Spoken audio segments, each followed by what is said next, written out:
never seen him. You see what I'm saying? You know what I'm saying? I don't know. Maybe I'm tripping, but I'm like, why is it only here by Berry Street? You ain't tripping. That's what they do. It's systematic racism. Man, it is so crazy. I was just like, I get my peaches and mangoes here. Yeah. My mixed fruit snacks. And I tried the great ones, and they taste like junk. we got this dude that he works at the record store. What's the name? The Wooden Nickel. Yeah. I go there. Colin. Uh-huh. White boy. You might know. Welcome back, everybody. Or Anthony? Yeah, Anthony. Yep. Wait, no, is his first name Anthony? No, is it on yeah, the one it's on Anthony. North Yeah, Industry? yeah, Yeah. I go there all the time. Whitest white dude you ever meet. Yep. Even his dialect says I'm super white. Yep. Smart as hell when it comes to these records. Yeah. Little skinny cat. Ain't Yeah. he? Yeah. I know he is. He comes here frequently and chats with us. The dude is like, I don't want to put him in a box, right? But to me, it's like a savant with music, period. We had to like there's nothing you can dupe this man on. He will take you back. He's 34 years old. He'll take you back to the 70s and whoop your ass with knowledge and make you think like he was there. Yeah. Wow. But what I was going at with that was he came over here and he was like, "Oh, that was is that grape juice?" I said, "Number one, okay, this ain't the ghetto, but I'm gonna give you some life advice. It's called purple drink. And if you ever find yourself in a ghetto setting, you make sure to revert back to purple drink. Don't you ever say grape juice. Grape juice, no. Unless you're taking the Lord's Supper. Ain't nobody trying to get healthy in this bitch. Take no grape Hood juice. dudes don't know what flavor is. You got to revert to the color. Apollo and Doommonger, let me know if the background music is too loud. I know a lot of people are off at Get Jervis. We kind of started at the same time here. We had no choice. This is our timeline because our guest has other places to be. Okay. Apollo says it's good. It's good. Apollo Hanzo is one of our dudes that's in the chat. This dude is coming up and he's going to Gary, Indiana. Yeah, he used to live in L.A., like Yeah, where he used to live where we grew up. So he'll be okay there. He'll be fine. He can see trouble 1,000 miles. Yeah, and I told him, just make sure you pack your tools. We talking like Gary, bruh. Like Craftsman 357. Yeah. Point whatever. A DeWalt 35. A Milwaukee buckshot. Turkey double O. Can we get him, Paul? Can we get him? What's up, probes? Welcome in, lurking gherkins. I know Get Jervis is going. It may be a small audience here today, but it's all good. The show will continue, and we will push forward. My brother, introduce the guest, would you? Now so Phil, pronounce your last name, Phil. It's Hagabook. Hagabook.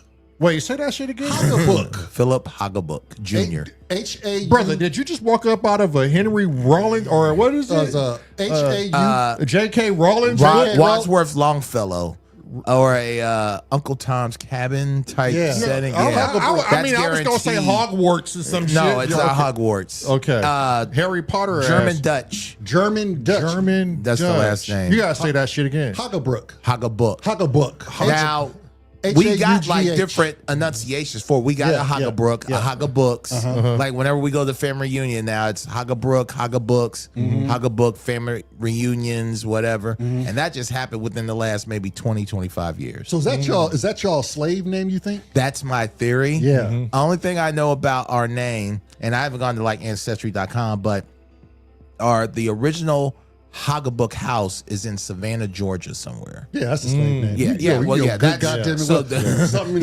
I was trying to make it sound all historical. Yeah, hell no. It is because your black asses don't have representation in this. And it does. Don't get me wrong. It does. Well, they got some history. I'm Garrett. Maybe I was a Thomas. Yeah, you could have very well been a Longfellow. Then all of a sudden, 2 whips in the back. Our last name should have been Ickelberger. Well, it is Eichelberger, but We didn't take that last name, but our biological father's last name is Eichelberger. Probes is asking, what's the spelling on that? HaughABOOK. Take away the H. Take away the H. And then HAUGABOOK. See, look. God, bam. Say it again. Hagabook. Hagabook. I don't know. I might have you say this shit all night, bro. Well, that's okay. Yeah. Hagabook. Yeah, that's some Harry Potter ass shit. I met Phil where my boys go and get haircuts. We use the same. Yeah, my sons. We use the same barber, Ace, who we done a podcast with. It was a ways back, so go back and watch that if you want to get reacquainted with Ace. But I walked in the shop and they was already no. I think Phil had just walked in and he was in the chair getting his P's snapped, which is what we call a haircut. And we was already into a story. That one I remember that stuff. No, you don't. That shit got over your head. I don't even think you were there yet. No, he wasn't. Yeah, I was I was not. I swear, I think you weren't there. Phil, if he was there, I was there. Oh, shit, not the I got there and we was already knee deep in the story. And when I was listening to Phil tell this story, I was like, I got to know this dude. This dude telling the hellified story about this woman that he was with who could cook like a motherfucker. But he went on ahead and fucked it up with another woman. I don't want to talk about that. Yeah, well, we ain't got to, but I'm just trying to say how he said you ain't gonna put me on the spot on that. That long time ago seems like it just happened maybe 15 minutes ago. Yeah. Now I'm just having flashbacks of shit in my head. Yeah, well, it hurt deep. It hurt deep. With my 90 Blazer and shit. Yeah. So I've been trying to get Phil on the podcast for a minute, and he finally made it. So we didn't even know this, but the dude literally works 5 miles away, if that, 5 miles away from us. Yep. It worked out today. Today we got Phil, and there's no rhyme or reason. My boy is just a dude from the streets, from Cincinnati, Ohio, originally. Been in Indiana for a little over 11 years. Actually, since 99. Since 99? I left in 06 to go to Cincinnati. We won't talk about that part. But 06, and then about a year later, I stayed there for like a year, lived with my aunt, met this girl, whatever, so stupid. Anyway, Ain't that how it always starts, my brother? And it was at a club. There's this club in North Covington, Kentucky, across the bridge. I don't know if y'all been to Cincinnati. No. I have. Okay, I'm familiar. So there's that bridge downtown. Covington, Kentucky's right across the street or across the bridge. Is it next to the Rhine? Over the Rhine? It's near there. Right. It is near there, but it's like near 4th Street or whatever. Covington, Newport, there's an aquarium there in Kentucky. But anyway, there's this club my friend told me about at this job I was working now. It's called Cosmos. The ratio of females was incredible. It was like 3 to 1. Oh, wow. There was nothing but women. They still there. running, my boy. You want to go tomorrow? Well, this was in 06. Okay. So I don't know if it's still there, but with that ratio, it should still be like a national landmark. You know what I'm saying? So I met this girl there, whatever. We started hanging out, and then I was living with my aunt, and then maybe a couple weeks or whatever, all of a sudden I ended up living with her.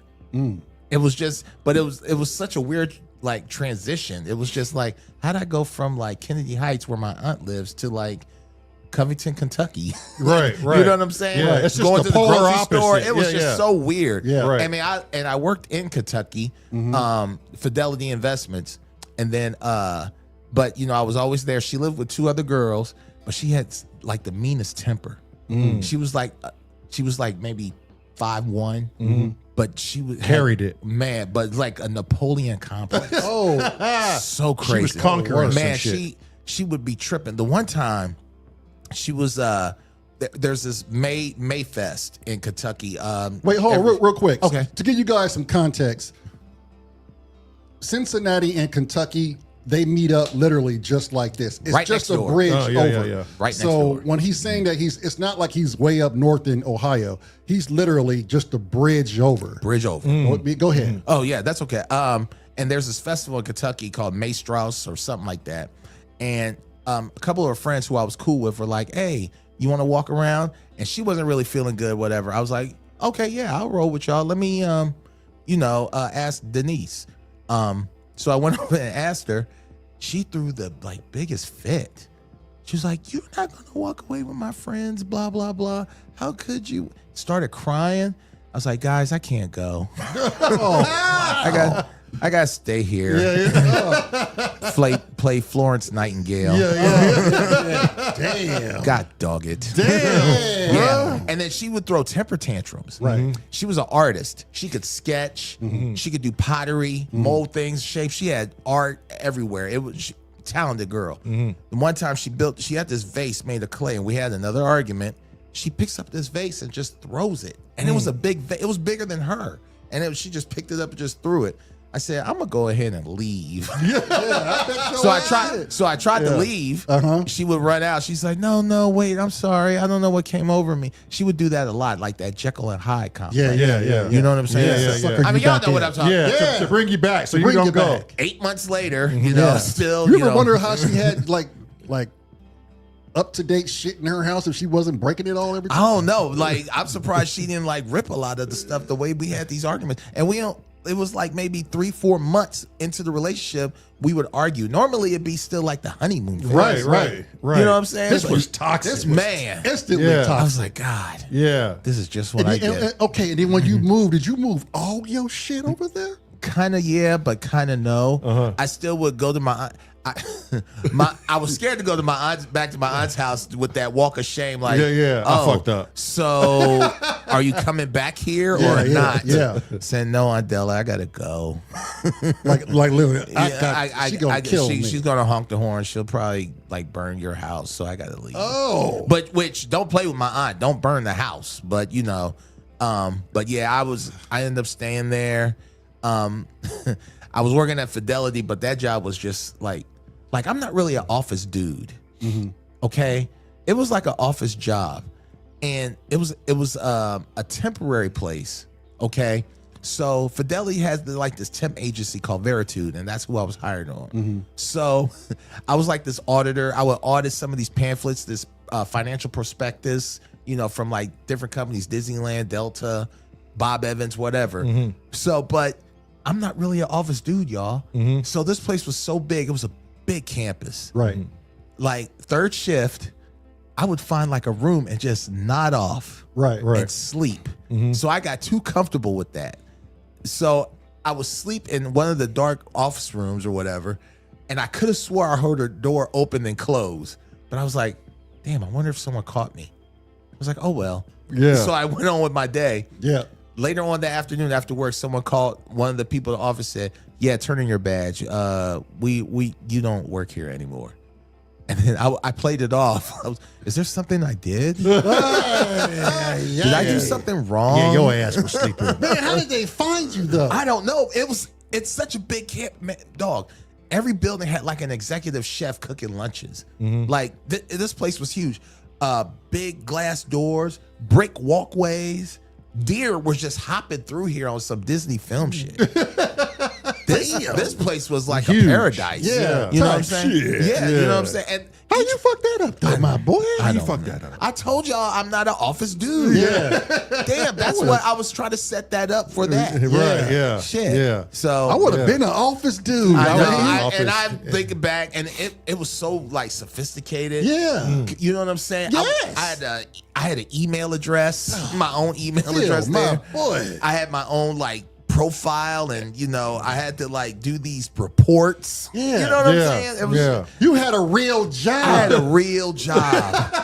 You was the first black dude that I know that had a real job. And it was kind of dope. They had like charity basketball tournaments. Yeah. Oh, you really fucked that up. Well, I played on the squad. Of course. I had my own Of course, little because squad. that's what black people do. Whoa. Basketball. We got to get a game. They had white teams too. Yeah. They had Caucasian. But I ain't talking about white people. I'm talking about black people. Well, and when you mention basketball, we got to get a game in, my boy. And yes. Yeah. And then there was this, and then a bunch of us every Friday would go down and hoop for like 2 or 3 hours. Of course. Yeah. So of course. it was the gym that we played the tournament was like an old like Civil War ass. I mean, it had these supports. So when you tried to shoot baseline jumpers, they would just hit the support and bounce right back. Oh, to you. yeah. So you couldn't hit like side jumpers. Yeah, you had to be really good. Really good. Right. Yeah. You had to be, in the paint special, brother. Yeah. And then I felt basically. Yeah. I mean, my jumper's pretty good. It was pretty good for a lefty. But I had this one guy on my team, and he was terrible. He was so uncoordinated. He couldn't even rebound right. Oh, but man. He was like, "Hey, Philip, do you want to put me on my team? Can I be on your team?" I was like, "Go ahead." You don't want to be that guy. God damn. I know, because Yeah. And then he was all happy and excited. He told this Oh, girl that you he made his day, and, bro. and then they gave us T-shirts. Like, you had your own uniforms and everything. So he got his T-shirt. He ran to this girl he had a crush on. He's like, "Look, are you going to come to our game?" She was like, "No." He's like, "See, you're just messing up. Damn. You're just messing up the beauty for Yeah. us." Yeah, but you made his day though, bro. That's good. Yeah, but then when we played the actual game, he Y'all was fired his ass. terrible. Our point guard sucked. He kept getting the ball stolen every time. Yeah, but he thought it was a point guard. Yeah, but he was like, small, Bobby Hurley size. I was like, you know what?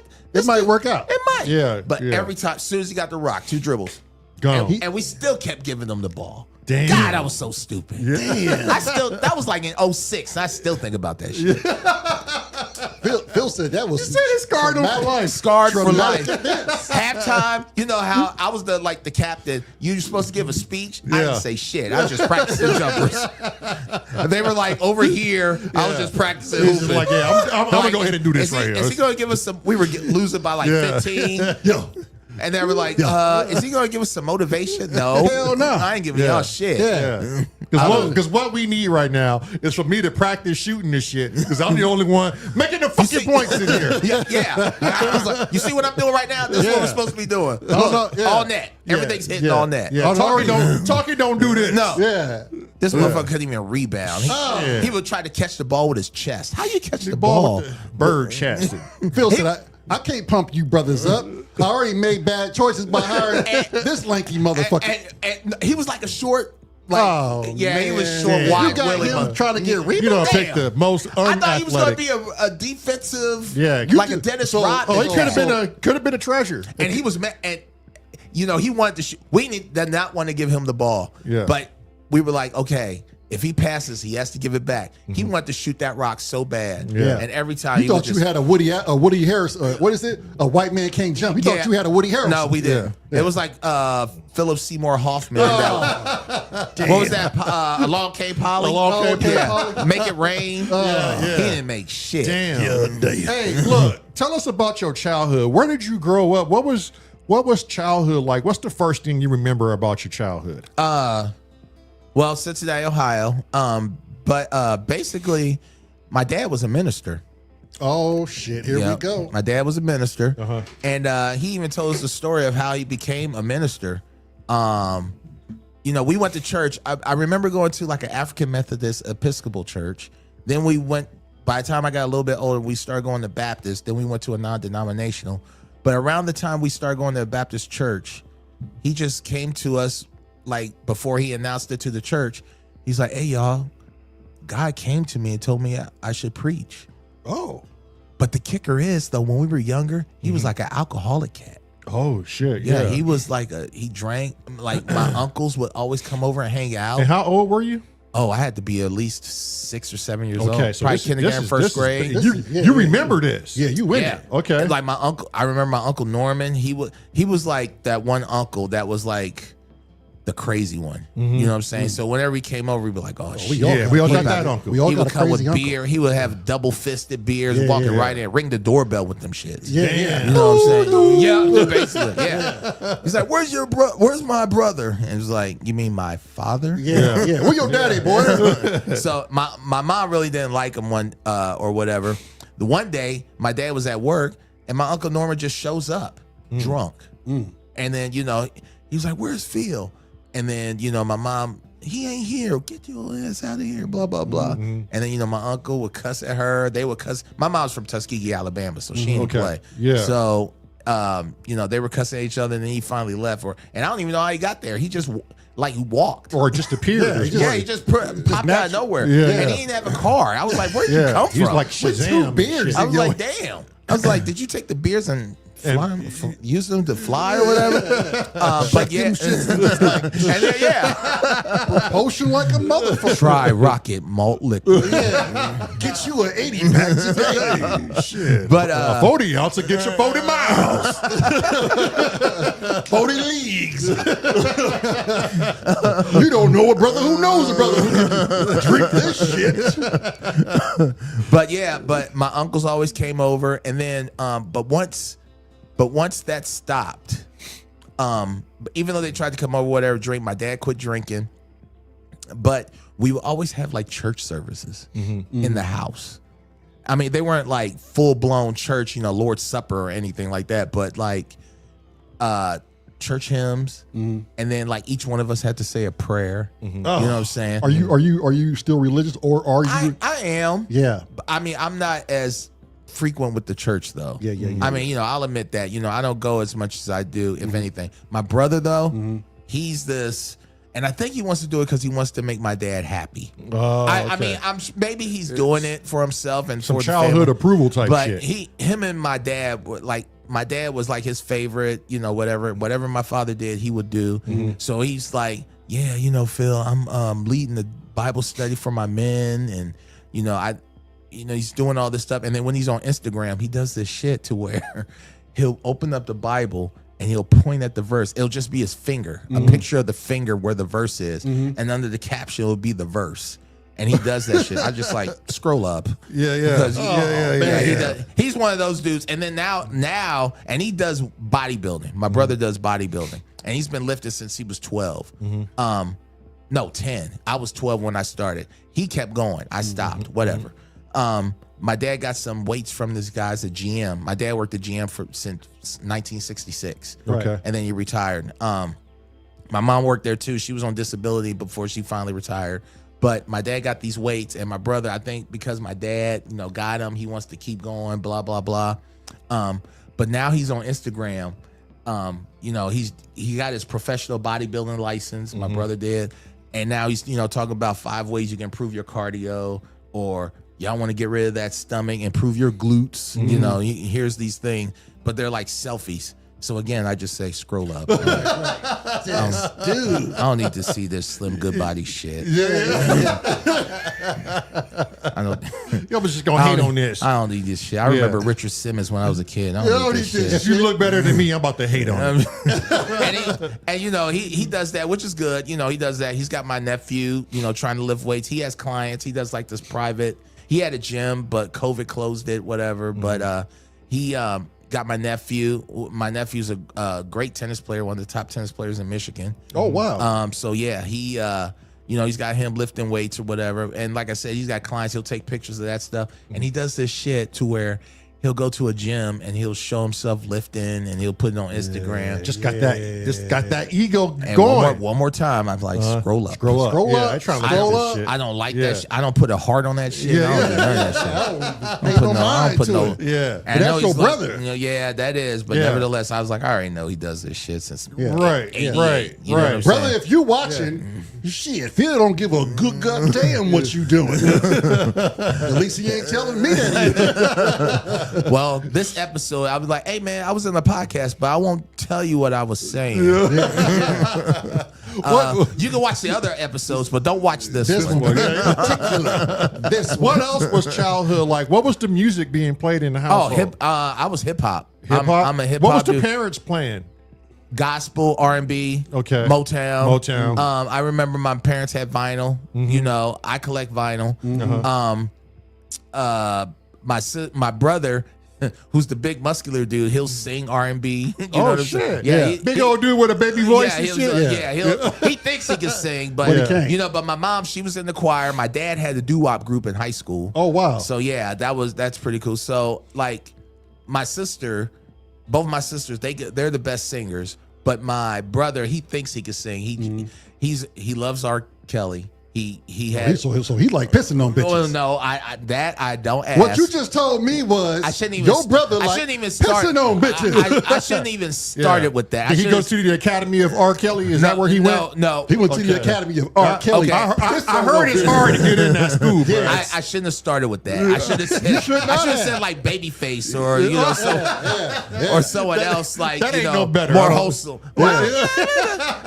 He liked the deal, the two occasions. Yeah. I can remember, and then my sister, she loved gospel R&B, but I was hip hop, man. Run DMC, Fat Boys, and Houdini. Fat Boys, Houdini. My favorite rap groups. And then as I got older, I learned to appreciate it more. Production wise, I love Gangstar's my favorite rap group. Oh hell yeah! Rest in Guru, peace. come Guru, on now. My favorite rap group of all playing time. themselves to that All mass time. appeal.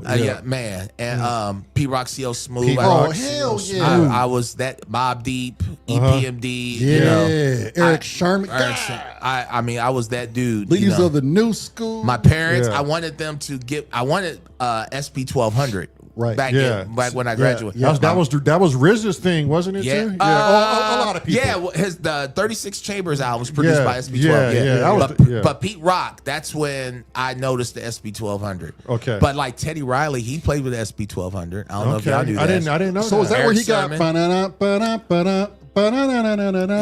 SP1200 from Tom Scott. Tom Scott. I can't remember the name of the song though. But Tom Scott was the artist. He when sampled. we reminisce over you, my God. What's the name of that song? Oh man, Reminisce. Troy. Reminisce. Dedicated to Trouble T. Roy. Who died in Indy. Oh, he died in Indy. Is that what the story was? Hey, they were horse playing. They were trying to jump like roofs, like roof to roof, and he missed and fell. And broke right before the concert. Whoa, right before the Heavy D Market Square Arena. Right before Heavy D got on. Really? Yeah, that's how Trouble T, and then that's where the song came. That was in 90, I think. Yeah, that had been 1991. Yeah. And then, right before they performed, he died right on the roof in Indianapolis. Damn. Y'all. And now Pete Rock is playing with Common. Yeah. Oh, they got an album together too. Common's voice annoys me.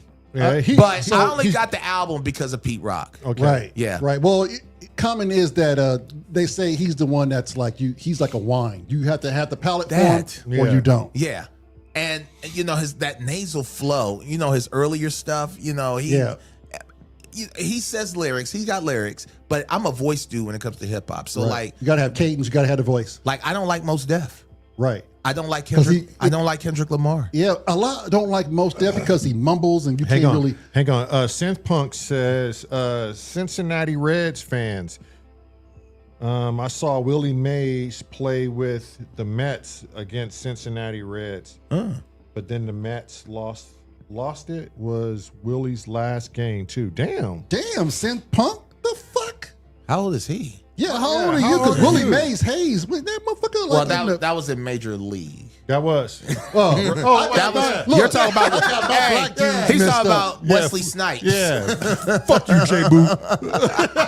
Fuck you, J Boo. I do it myself. I got my dudes mixed up, bro. Yeah. Hey, remember when Corbin Burnson gave the manager the contract? He was like, "Let me see that for a minute." He put it down, just pissed on it. Yeah. See what I'm saying? Hey, wasn't Charlie Sheen like super high on coke doing that movie too? He was super high on coke on everything. Hell yeah, he was wild on everything. He was the wild thing. Yeah, that's probably why they gave him that character name, because they knew he was like Dusty. Yeah, you know what I'm saying. Oh, Synth Punk is 60 years old. That's why. Oh, that's why Synth Punk, you old motherfucker. You almost Johnny about Bench. to get your Johnny Bench. You about to get your Johnny AARP and shit. Joe Morgan. Yeah, May 2nd, 1965. Damn. Wow, that's crazy. Damn, Synth Punk. Come in with a Let me hitter. tell you something. Synth Punk. I bet he got hype as hell. He was like seeing the hat. He was like, "Oh shit! Oh, I'm shit. gonna tell everybody." These dudes got to know today. Synth Punk was on this shit. I know. He's like Willie Mays. It's Willie Mays, And then motherfucker. is it Wesley Snipes? Yeah. It's Wesley Snipes. No, it's not Wesley Yes, Snipes. it is. No, in my mind it is. Wesley Snipes probably was just like a toddler when that shit I don't came give a out. fuck. That nigga, he could run. That's all I knew. Yeah, back in 92. 2025, he ain't doing shit. But look, Synth Punk is 60, but let me tell you. Oh, he said New Jack City. Yeah. Okay, wait. Okay. Synth Punk is 60 years old. Right. Okay. He's in the UK, right? Uh-huh. Oh wow. This dude. No, wait, Simpunk, you're not in the UK. You American. I think he American, but Yeah, I think so. a lot of people in our chat, 99.9% of them are USA. musicians. Okay, are musicians. This dude's 60 years old, and if he didn't tell you his age, you would have swore this dude is fucking in his 20s. Oh wow. Okay. He's timeless. Yeah. His Okay. fucking vibe is just like And he has this gorgeous. this thing with this hat. I'll have to show you later. yeah. We got But it's this red hat that's like iconic to the dude. yeah. You know, yeah. it's just like it just threw me back because Sin Samurai told me to check out Synpunk. Okay. You know, so Pookie, look at your funky ass. Pookie, look at your. That was a dope soundtrack too, New right? Jack- Oh, yeah. New New Jack City. Yeah. You remember when Pookie bit into that goddamn turkey? Yeah. They made Chris Rock look dry as Oh, that was his man. first movie though. His right? lips look. Or was I'm going to get you sucked? That was his second movie. I No, believe. that was his first, I was wasn't gonna it? say because that was in 80. Because that was a Wayne's production. Yeah, that was in Oh, 88. you might be right. That was 88, 89. Yeah. And what New Jack City 91? Not something like that. Yeah. Yeah, because they had Al B. Shore punk ass up in there. Yeah, we don't Oh, have what? we don't have New a. Jack. Yeah. Yeah. Yeah, that's right. Or was it Christopher Williams? Christopher Williams. Yeah. Christopher Williams. Wherever he was, they was some My simping sister had a motherfuckers. crush on that motherfucker. They was some simps. And we don't have a moderator in right now, which is scary because anybody can come in here and start whooping some shit, and we have no way to. We naked. That's all right. Y'all let us Negate know if that. we get somebody to come in here and Yeah. a little. But who else were you into with the hip hop? Was it is it just hip hop or? But yeah, it was. I listen to some R&B, whatever's jamming in R&B. You know, like intro. I loved intro back in the 90s. Did you ever venture off into like Alternative? rock alternative? Grunge. No, but my cousin was the rock dude. He loved like Judas Priest. Okay, yeah. Suicidal Tendencies. Yeah. Aerosmith. That was Ice Queensryche, T's other band, right? Body Count. Body Oh, Count. Body what, Count. what? Oh yeah. I was gonna say Body Count was the album, wasn't it? that was the group name too. Was it? Yeah. Oh, okay. Back in Well, the 92. Suicidal Tendencies was another black They dude? was were, Hispanic. Yeah. Or Hispanic? Yeah, from like the late 80s. Yeah, Yeah, East Los he Angeles. he loved all that shit. He loved hip hop. He loved West Coast hip hop, but he loved Right. that shit. What about too. Rage Against the Machine and all? I never really gotten into them. I was dog. I like Yeah. hip hop head, and Yeah. then even like now, I like Rock Marciano, Planet Asia, Huss Planet Kingpin. Asia. Yeah, I love. Let me tell you something. If I was to give you an album by Rage Against the Machine, Oh, I believe it'd be Zach Jim. Zach De La Rocha. Yeah. Remember, Public Enemy Yup. and them took over Rage Against the Machine. Yeah. It Like was a called year or so. Rage or Prophet of Rage. Yep. Zach got some bars, my boy. Yeah. That will blow your goddamn black head off. Yep. Yeah. Okay, so There's there's some crazy You protest. need to go back and catch yourself up because he was an It's like anarchist, protest rock. protest rock. The but best with bars and that- rock music behind it. that and System of a Down is pretty good. Too. Okay. Yeah. Yeah. Yeah. System of a Down is fucking righteous. I'll tell you a song that I like, and y'all be like, what the fuck? Leanne Rhymes, How Do I Live? Oh, Leanne Rhymes, country. Yeah, that's yeah. that's my shit. Bro. Well, listen to us. I mean, we love everything, so you're not going to surprise Versatility. us. Yeah. Yes. Yeah. Okay. Yeah. But you Yeah. know, for a person that likes, you know what I'm saying, the Griselda, Conway, Benny the Butcher, I still have like a Leanne Rhymes song, or even Call Me Maybe. You know what I'm saying? yeah, yeah. Like shit like that on the side. Eternian's asking anything about Scars on Broadway. Does anybody know what he's talking about? Energy Dome, Scars on Broadway? I don't know. I don't know nothing. Man. I don't know.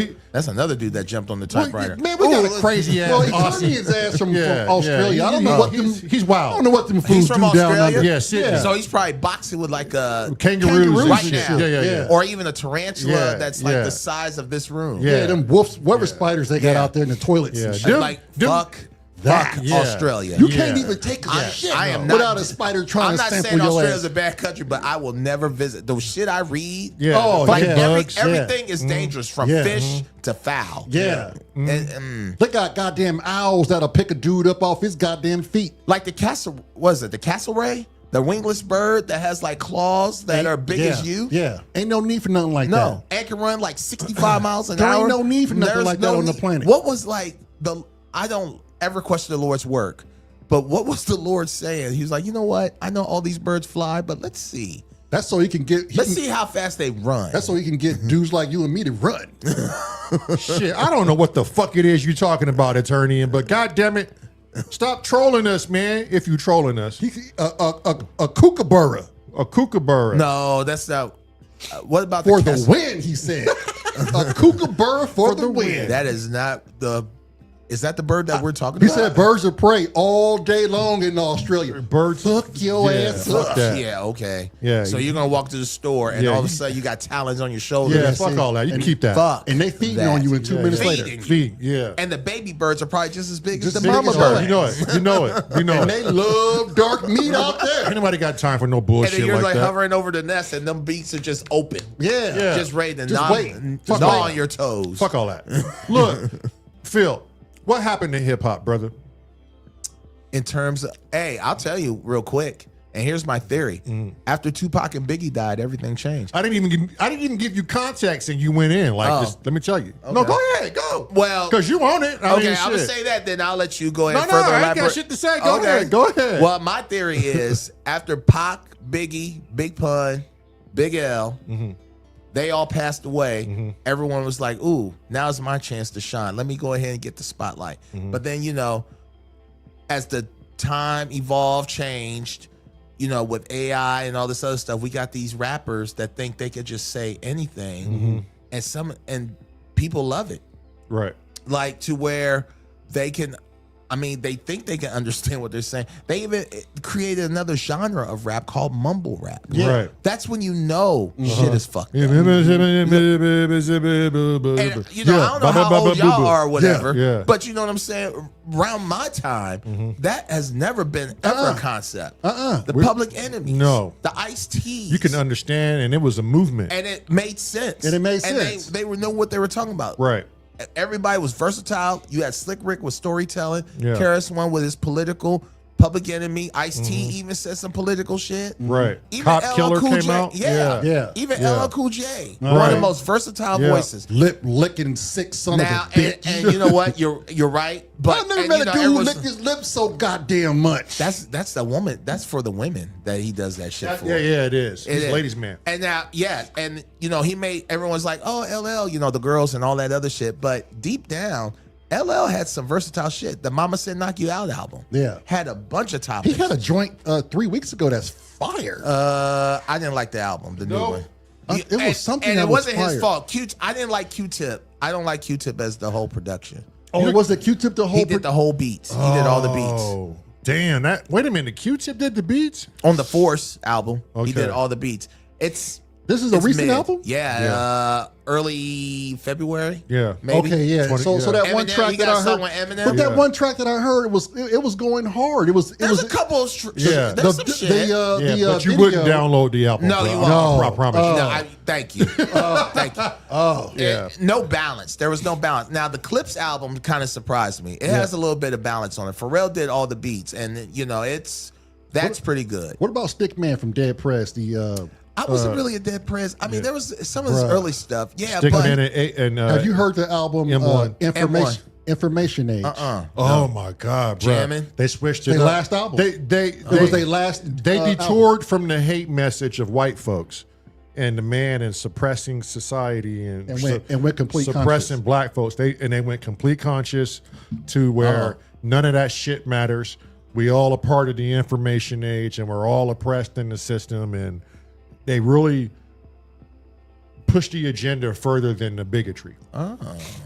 okay. And that's when he became one of my favorite MCs. Oh wow. When he came out of that bullshit. I'm gonna send it to you in the name of the track. Okay. I'm gonna send is called Dead Prez Overstand. If you guys have Google or YouTube up right now, go to YouTube Music, go to Dead Prez, and go to the track Overstand. Okay. Yeah, that whole album though, Information Age, is probably my favorite. Wow. The best album they've ever done.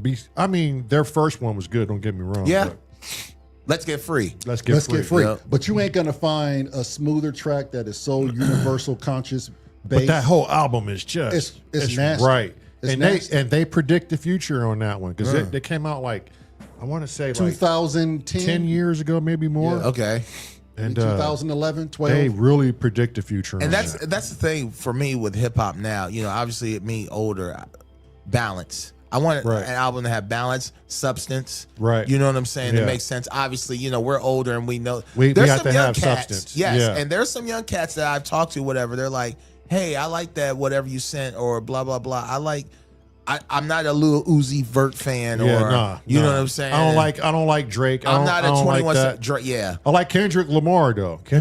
His voice annoys me. Yeah, but he got a lot of dope tracks. Now, Good Kid, Mad City was a great album. Okay. I'm not gonna lie. I love that album. But like the stuff they play on the radio. What's that Don't song? listen to the radio. But they play it on Peekaboo. Not what Like are you talking Us, about? They or- talking about nothing. What are you talking? It's called Peekaboo. Oh, I don't know. I don't know that. It's from his new album, and it makes me feel old because they're using 80 samples. Yeah. like the okay. Luther. Yeah. and then I can't remember. I want to say Shannon, whatever. There's another artist. God, But it's I a don't new remember. age. They like that shit though. Yeah. I mean, but Kendrick Lamar is like he has substance. He tries. And he tries. He tried not to go down that road. Yeah, You know? And he does. I heard yesterday morning. I woke up to a Pusha T on as a video. Okay, now I'm not a Pusha T fan, but this Right. particular track, this dude is spitting facts. He's got lines. He's spitting. He got facts, lines. my boy. Yeah, he got lines. And Malice, he came back with a vengeance. Like, I think he's spitting better than Pusha T on this new album. Yeah. I mean, I just listened to it like 3 times so far, and you know, the whole album. Okay, yeah, they're talking about some brick stuff. I get it. Right. Whatever, blah, blah, blah. I'm looking beyond that. The one But when he paid homage to Rakim was like, I'm gonna give all mine to Rakim. Yeah. Yeah, and the verse he did on the Clips album is pretty good. Yeah. Kendrick did. Yeah. Yeah. Is hip hop dead? Yeah and no. Not your biased opinion of what. I'll say this, and please forgive me for my perspective. Like I said, I don't listen to all this mainstream stuff. Like you said, don't listen to radio, whatever, blah, blah, blah. But you got like Glorilla, she's everywhere. Megan, she's everywhere. Cardi B, she's everywhere. Even Moneybagg Yo, he's everywhere. But those are niggas. Yeah. And Rocky yes. ASAP and all this. Rocky naming- ASAP, yeah. he's and here's what makes me mad about Rocky ASAP.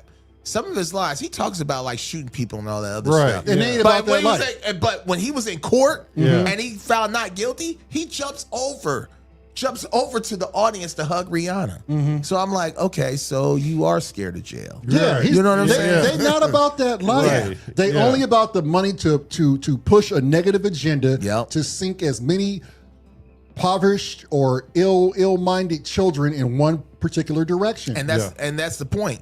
Like, that's what makes hip hop dead. You know what I'm saying? And that's what makes people push away. Like, oh man, they're talking about this again. Like we were talking about that earlier. Oh, they're talking about this again. They're talking about the drug dealing, blah, blah, blah.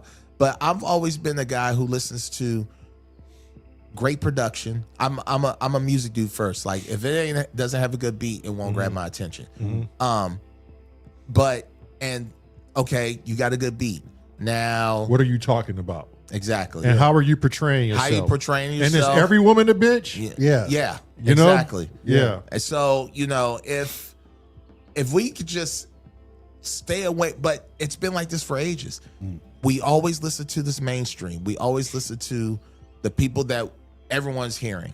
But if we listen to the conscious stuff, the Dead Prezes, Talib Kweli. the Talib Kweli's, I'll even say maybe Black Thought a little bit. Yeah. You know what I'm saying? If we Most listen to those Def and- people and you're yeah. like, Yeah. okay, rap isn't just about this. Like back in the 80s when everyone was like, oh, 2 Live Crew talking about me so horny and all this other stuff. Oh, they're just portraying women as bitches and they just want to Porno have sex. rap. You know what I'm saying? But while other people were listening to that shit, you know, I'm listening to like the Gangstars and everybody else, you know, Yeah. trying to stay away from all that other stuff. Right. I had friends who listened to that 2 Live Crew. My friend gave me the 2 Live Crew tape. Yeah. Right. You know, I listened to it just for fun. And I was like, let me turn the volume down. You want to hear some synchronicity? When Colin was here the other day, a few days back, the first LP he pulled out of his crate was 2 Live Crew. Not to say that they was real hip hop or anything like that. It was purely nostalgia. Yeah. That I have this LP that's Yeah. worth some money. Absolutely. But that was the first one he pulled, and it brought everybody back to like, oh shit, I remember that porno rap. Yeah. Yeah. I remember him and Too Short and that particular scene of how flagrant and how nasty these dudes were. Yeah. Too Short. There was this white chick who lived not too far from us in Cincinnati. She let me borrow her Too Short tape. Damn. Life is Too Short. Yeah. I borrowed that from her and I liked the beats on it back then. So I dubbed it, back in the day when we could dub cassette tapes. Yeah, you know what I'm saying? yeah. I did that and gave it back to her because I had a Kwame's first album. Okay. What was that called? The Boy Genius. Boy Genius. Yes. Yeah. I had that album and, we traded but Life is Too Short. Man, that was a minute ago. 89.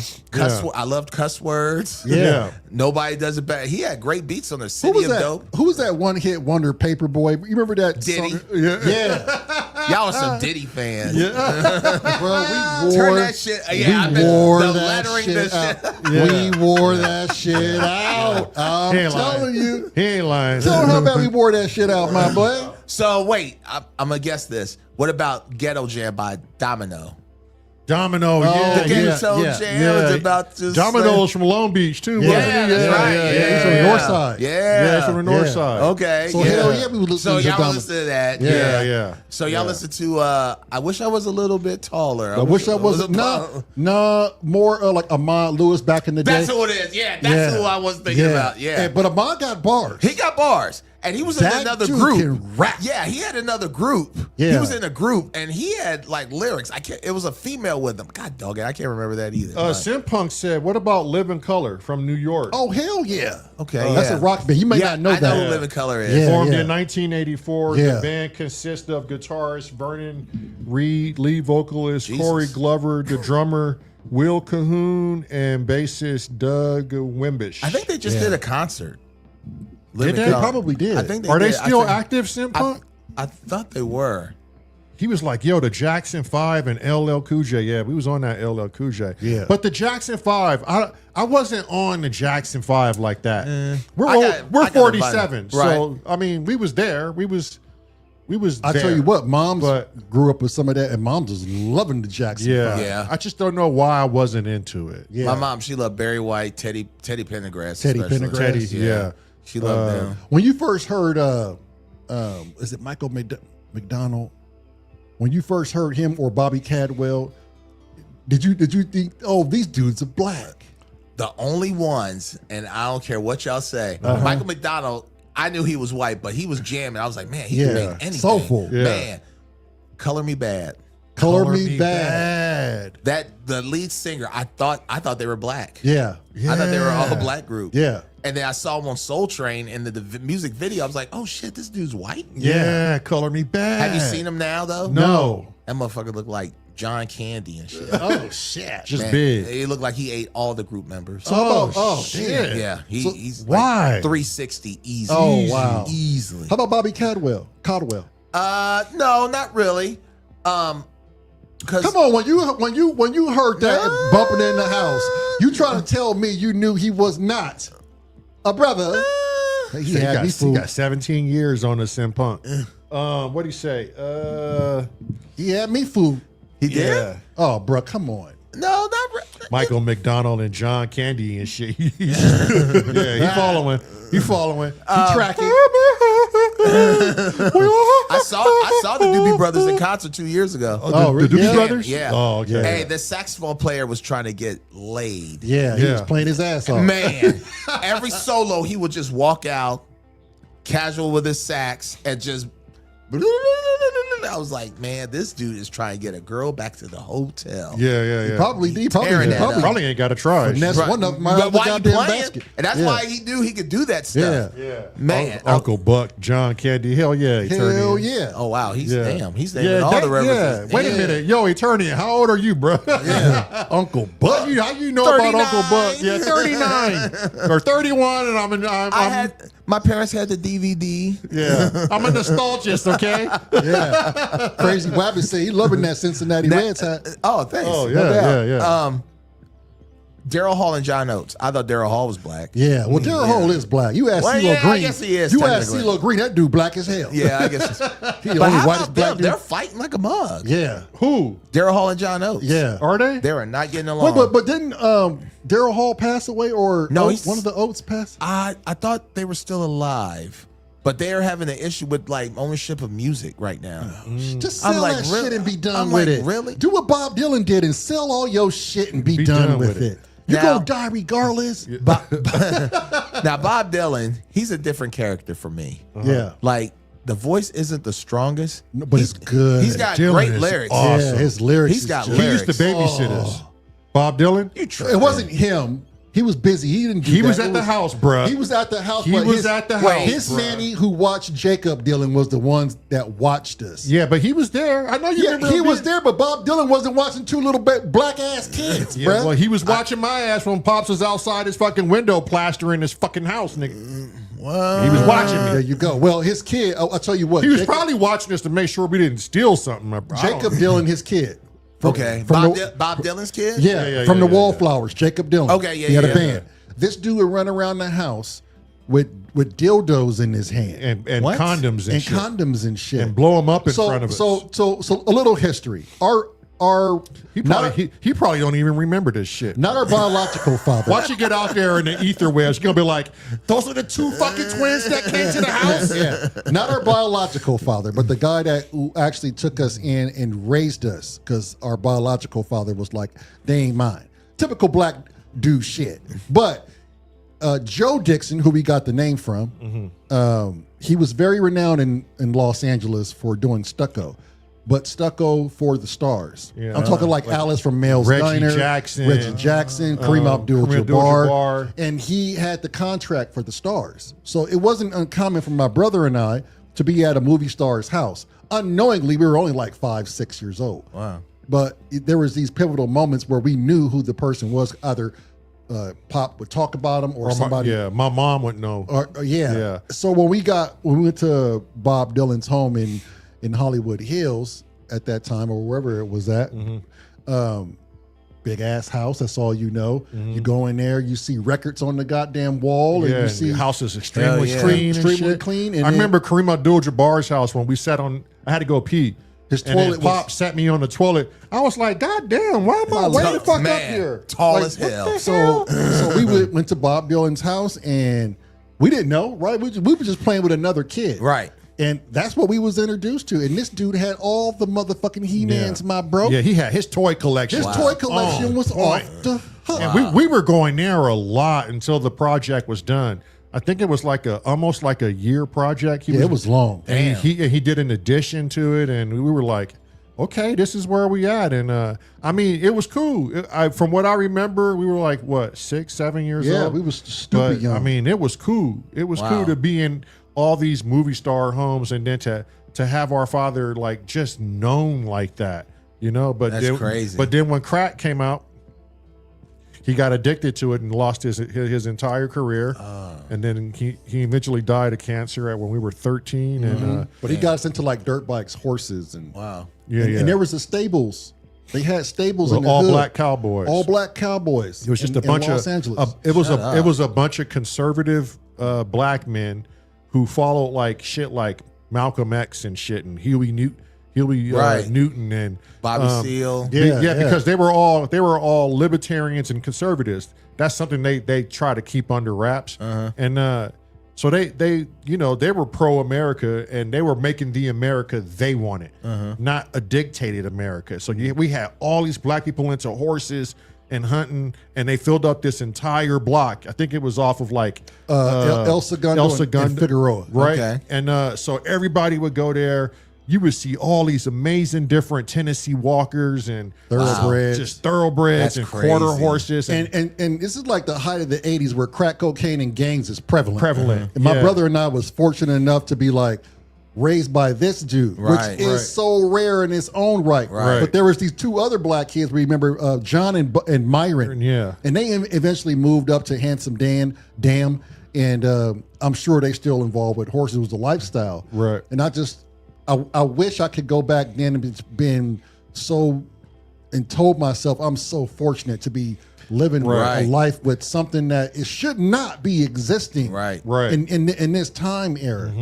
And so Yeah. when I found out what Idris Elba Yeah. made this movie, I think it was on the East Coast in Baltimore, there was another black stable on how they was trying to keep these stables in the hood to get kids not to go down the path of gangs, and it was a fight trying to keep this place. Yeah, I have to look the movie up and send it to you. But that's exactly what it was. Like as soon as you get on the property, the environment changed. We had dudes catching jackrabbits and cooking them up on the spit.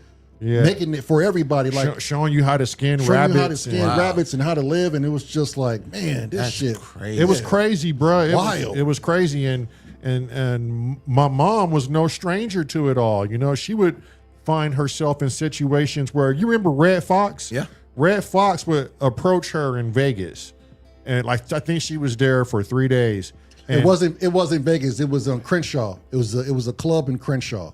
Oh, but he wanted to take her to Vegas. He wanted to take her to Vegas, and just constantly hitting on mom. Yeah, she was a waitress. She's really good looking. Yeah, she's Irish. Time, Okay. Half Irish, half black. Yeah. Okay. So, but she took the Irish side. Right. She looks white. Okay. But she would tell us stories about all these dudes you would normally see them on TV, but they're there, right there, and she's involved with them in some weird way or not. Not like. Like friends or sexually involved, but having to. Has she hung out with them before though? No, but they would always like. So she was like in her. She was 22 or 21 when she had us. Okay. So she really wasn't about their life because she had 2 twins and she had another son or half brother who was like 6 years older than us. Right. She was just trying to hustle and make a living to bring fucking food home. Right. But this bar in Crenshaw, it tipped so well. Like for her back in the 70s, $100 tip, that was fat money. Yeah. So she would always make it a point to go back to go work at that place because all these people, because they liked the way she looked, they would tip her just to try to get her attention. Right. So when that eventually dried up and she wasn't putting out for them, she was like, fuck it, I'm gonna go be a nurse. And then that's when Joe Dixon fronted the bill. Yeah. So she went and did that. And that's where we got our last name from. Is that dude, he accepted us as his kids. He's like, if he won't claim them, then I will. Wow. And so he did a lot for us before he passed. Well, when he passed, him and I didn't know that shit was implanted in our heads. Yeah, it was imprinted. And we made promises to each other. If we can get out of the hood and get out of gangs. We're going to get the horses, the dirt bikes, the bird dogs. We're going to get all of our shit back. Yeah, the house in the rural areas. Right. And we did. We worked hard for it. We were medics for like 15 years and we saved the money. We saved the money religiously, and we was able to move ourselves out of the hood and into the middle of the desert with high elevation amongst other people like us. It was white people, Hispanics, blacks who lived the same way. And I was like, oh, okay, yeah, this is where we need to be. Everyone's into horses and hunting. And so we was like, okay, yeah, this is now we know how to do it. Right. And now we know what hard work means. And if you put your mind to it, you can manifest pretty much anything you want to. Now, good luck with putting that shit with other kids. Yeah, I would. Yeah, right. Yeah, it's the hustle and motivation. Yeah, things now is if it's not instant, I don't want to do it. Yeah, it's everything's quick, convenient. Yeah. Shortcuts at the touch of the finger. Yeah, YouTube education. Yup. Yes. Yeah. Well, shit. Now AI can write your whole paper. Yup. But professors can detect that shit though. How? Well, I don't know, but my professor in my history class was like, "Don't try to use that shit because I'll know." So that's scary. Well, I like to because I would feel wrong. You know what I'm saying? Right. Maybe because I'm old. Right. Let me tell you something. You want to test your knowledge. Let me tell you something. People is using that shit and they getting by because. So for example, his wife works with Chat GPT, and as long as you program that bitch over and over, train it to know what you want, how you write, how she you uses think, it as a tool. what you think. That Okay. shit will write you a paper and no one will know, none the wiser. Okay, so it's not. So do y'all think that's good? I think it's As a tool, yes. as a tool. That's what I mean. Okay, that's what I'm saying. But you have to know 1 + 1 is 2. in order to get the outcome. Right. But it's AI is what they're making it for. It's a tool, so you don't have to think or work as hard when you got something that you can rely on that can do the most mundane shit for you. Right. It's not saying that you're not educated or know how to write a paper, but why would you do it if you already got AI as a tool? It's what we're making it for. Yeah. I mean, so to not use it, why make it if we're not going to use it? But see, like for me, like these last couple years, these history classes I've taken, and everything. Like for example, you know how they have APA, MLA styles for writing papers. There's this other style called Chicago. I didn't know nothing about it. I don't know about any of the shit you just talking about, brother. I'm like, what the fuck are you talking about, brother? Like. Got into rocket science on my ass. APA, MLA is mostly used for English, whatever, research papers. But Chicago style is mostly used for historical classes. Now, the difference with them is, yeah, you can use references and bibliographies, but you can also you have to use footnotes. You got to cite them. Cite the sources with the footnotes. You put the little superscript underneath. Superscript is like the number on the top. Yep. And I'm just figuring this out the last couple of years. Okay. And then after that, you cite the source at the bottom of the page that corresponds with that number. I just left that for my English. I just discovered that. Now, you know, there was a couple people like, hey, why don't you use ChatGPT or AI to write your paper? I was like, you know what? But that means that I didn't do the research. But it doesn't mean you don't know it. And that's the misconception. Right.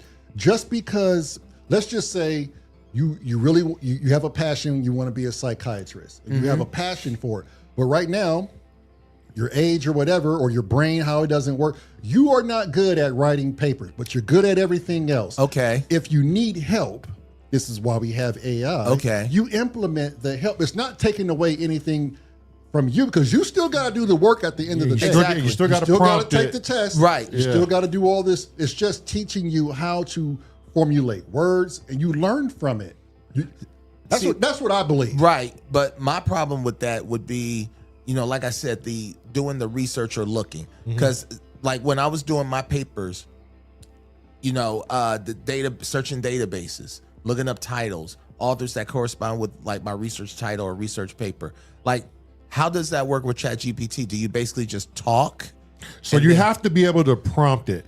That question is not. That's a question for my wife. Okay, she would be able to answer that because she's used to no using problem. it. Right. But if that's what she does. Like so for notary shit. Okay. I have my notary license, and she told me just talk to it on what you need. I said I need to know, typing in, or I spoke into it. I need to know what an acknowledgement form looks like, the deed of trust, all this. Can you give me that's a good example though to use. Can you give me a mock trial? That's a good idea. Where to sign and how does this look? That's a good. This thing pushed that motherfucker out. It gave me a full on signing for closing on the house. It says what the notary job is, how you're not a witness, how you got to make sure you check the IDs before you get a signature. Signature has to be done in front of the notary. This and this and this. See, you want to sign here. You want to sign that. And I'm like, it gave me a breakdown. So now, you cannot go into anything blind. This thing just kicked it out. Yep. And I'll follow with that is one of my assignments was you had to write a professional personal statement in terms of the job you were trying to go for. This is in my current class. I didn't know. I've never done that before. I mean, I just looked it up and said, okay, what do you have to do? And then this website gave me ways to write an introduction, what else you need to talk about, and then, you know, conclude. I was like, okay, basically you're just writing a paper about yourself and like your experiences. But it was just giving me all these strong statement examples and all that stuff. I was like, okay, now I see what I have to do. I can see it for like that.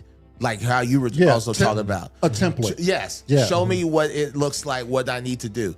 Like, don't write shit for me, though. Right. But just show me the well, it can also, but it can always give you a rough draft. Yeah. Give me a rough draft. Give me a rough draft. So let me study this rough draft and see, okay, this is how you're doing it. Now let me put my own spin on this. Exactly. Yeah. That's it. Yeah. But it's like I said, you always want to know 1 + 1 = 2. You've done the math on why that equates to 2. Right. So the moment you start diving into AI and you just want it to give you the answers and that's it, and you don't care to know how. That's when your shortcuts. That's when your shortcomings is because you still need to know the fundamentals. Yep. You still need to know where to find this information and how to even read this information. So that's a scary thing behind it. Yep. And I think more than likely people are using it in that direction. Yeah, you're exactly to where right. it can hurry up and get them an end result and they can just push on with their I life. mean, but when you're dealing with an information age, people don't want to do the work. It's lazy mind. People just want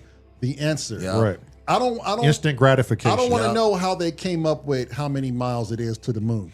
I just want to know how many miles it is to the moon. Yeah. I just want Right. the answer. So when someone asks me, I say, "Yo, it's this and this." Yeah. What's your source? Yep.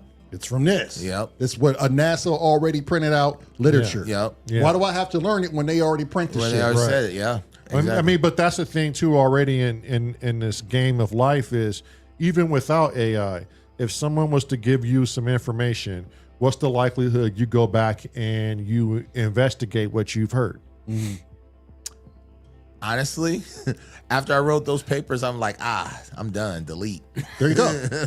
Basically, you know what I'm saying? So It's just too many it's a lot of context in any given situation. Yeah. You know? And for a person to really look at things, if you really want to look at things, you have to go back and vet it. Yeah. Here's the problem. It's time consuming. yeah, We don't have the time. Nope. And we can't learn it all. nope. No. So a lot of the shit, we're just gonna have to trust, like back in the day. Some fucking wild fucking dude went out there with a pen and paper, and he was like, I'm putting this shit in the encyclopedia. This elephant just did this in front of me. I'm gonna take detailed notes and put it in the And publish that encyclopedia. shit. Yeah. Wabbit says, the crazy Wabbit says, AI will never show me how to play a guitar. That's got to be with another human. Facts. AI will never show how to make love. That's got to be with another human. Facts. Synthpunk Rules says, AI show you chords, progressions to play, but your ass Better know got the emotion to- of. and you got to play. The human feel. Now, let me say, I'll say this real quick with that point. So what he was just talking about, you know, I'm learning piano for the past couple of years at Sweetwater. My piano teacher is awesome. He's been playing since he was like 20. He's like 60 something years old right now, jamming. You know, I told one of my friends that, and he was telling me, well, you know, my son, he's learning piano off YouTube. I'm like, okay, it's good to an extent. Like, say if I'm learning a song, okay, and I'm like, okay, you know, I know the notes, but I wonder how the rhythm sounds. I will play it on YouTube and say, oh, okay, I got it, and then I'll play. But he's like learning everything, like from the base. He's not learning from a real teacher. Like for me, I've always been, even with online courses, I'm not really a fan of online courses. I get it, convenience and all that stuff, but I'm old school. Like, take me to the class, you know. Yeah. Let me learn from a teacher a professor face to Right. face. You know, that's just me though. You Yeah, know? there's a dude on YouTube who watches this channel. And he's a newcomer here. His name is Just Groove. That's his handle. He's a great piano player. I asked him, I said, hey man, can you show me like simple scales and jazz progressions and jazz chords?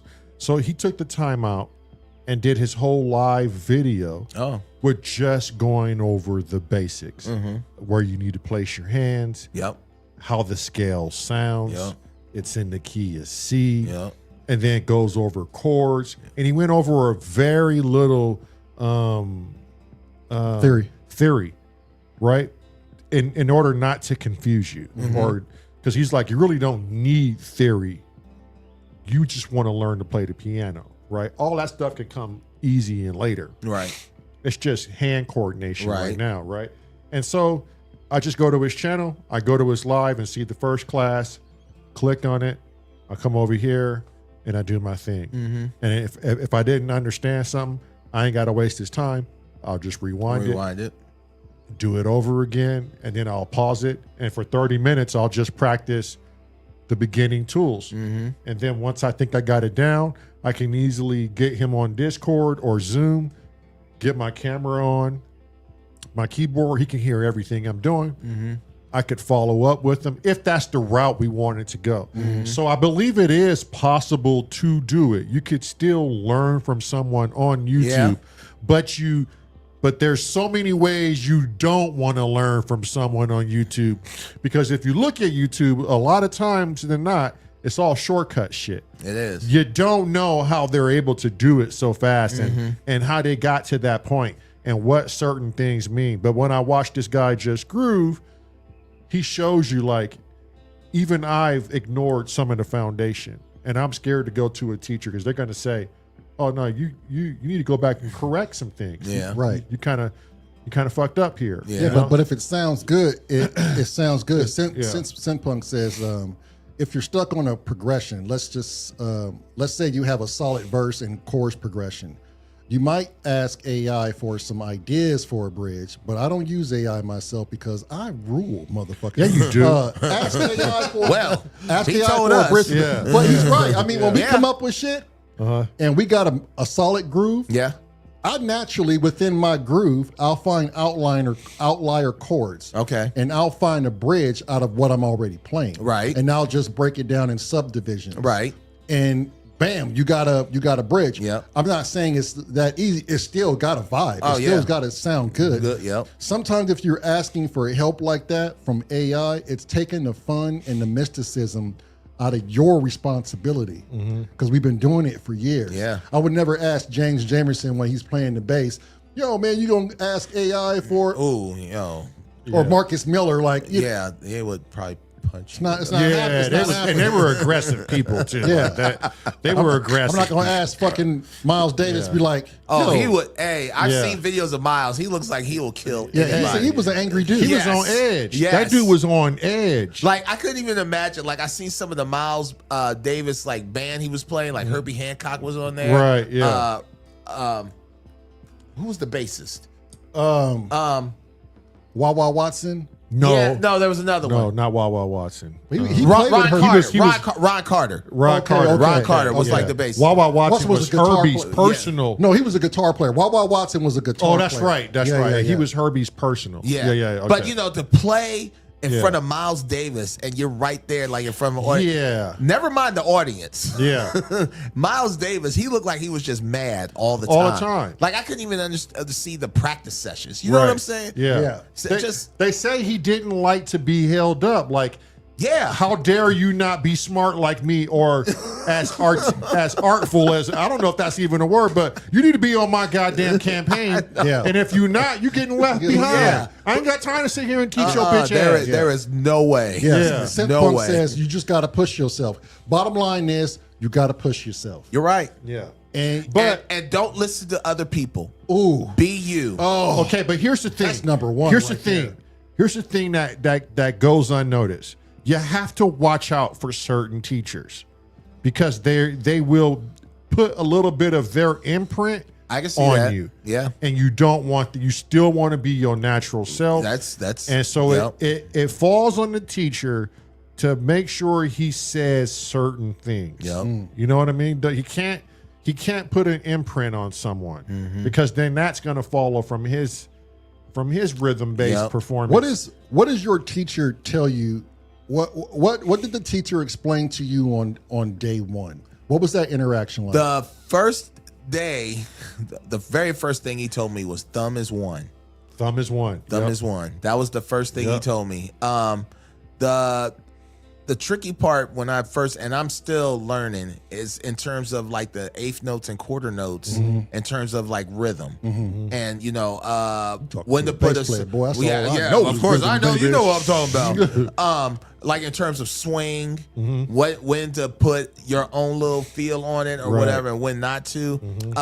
Like, say I'll play something. Like, I'm trying to learn a bunch of songs, blues, you know what I'm saying, Christmas stuff. And I've been blessed. I play like 3 or 4 blues songs on the piano, whatever. But he's like, yeah, that's good. But it's really supposed to be like this swing. But before, when you played, you're like, damn, the way I played, it was still kind of good. Right. You know what I'm saying? Yeah. But don't get me wrong. When he plays, I'm like, oh shit, that sounds good too. Yeah. So I'm just like, that's take what you need to take what you want, though. You know what I'm saying? I think, but find your identity. Now, he may say, I recognize the song you're playing. Right. That song you're playing is literally played like this. Yes. You're playing it like that. Exactly. So he may just be telling you, hey, this is how it's really played. Rhythmically played. I don't think he cares whether you do it your way or not. I just think he knows, okay, but just so you know that you're aware. So it's like like this. Yeah. So music, I've come to realize it's like a language, right? It is. You need the vocabulary to speak, Yeah. right? And so when you teach yourself, you're missing part of the vocabulary.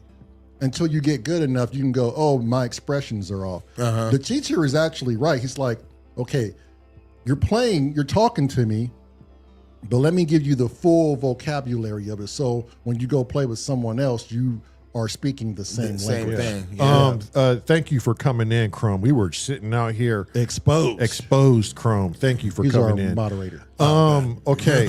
Ayer is saying, Ayer just jumped in. Another Aussie jumped in. It's two Australians Oh, today. two Aussies in here. Eternian and Ayer. Ayer said, You should come down to Australia. Yeah. Hell, well, We got a lot of flightless birds of prey you should see. he ain't saying it like that. No, I know.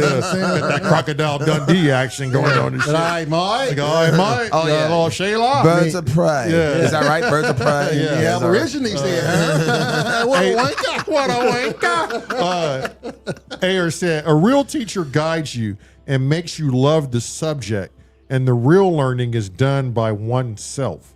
Oh, That's straight up. that's true. That's straight up Like, information. My right? teacher, the last maybe couple months.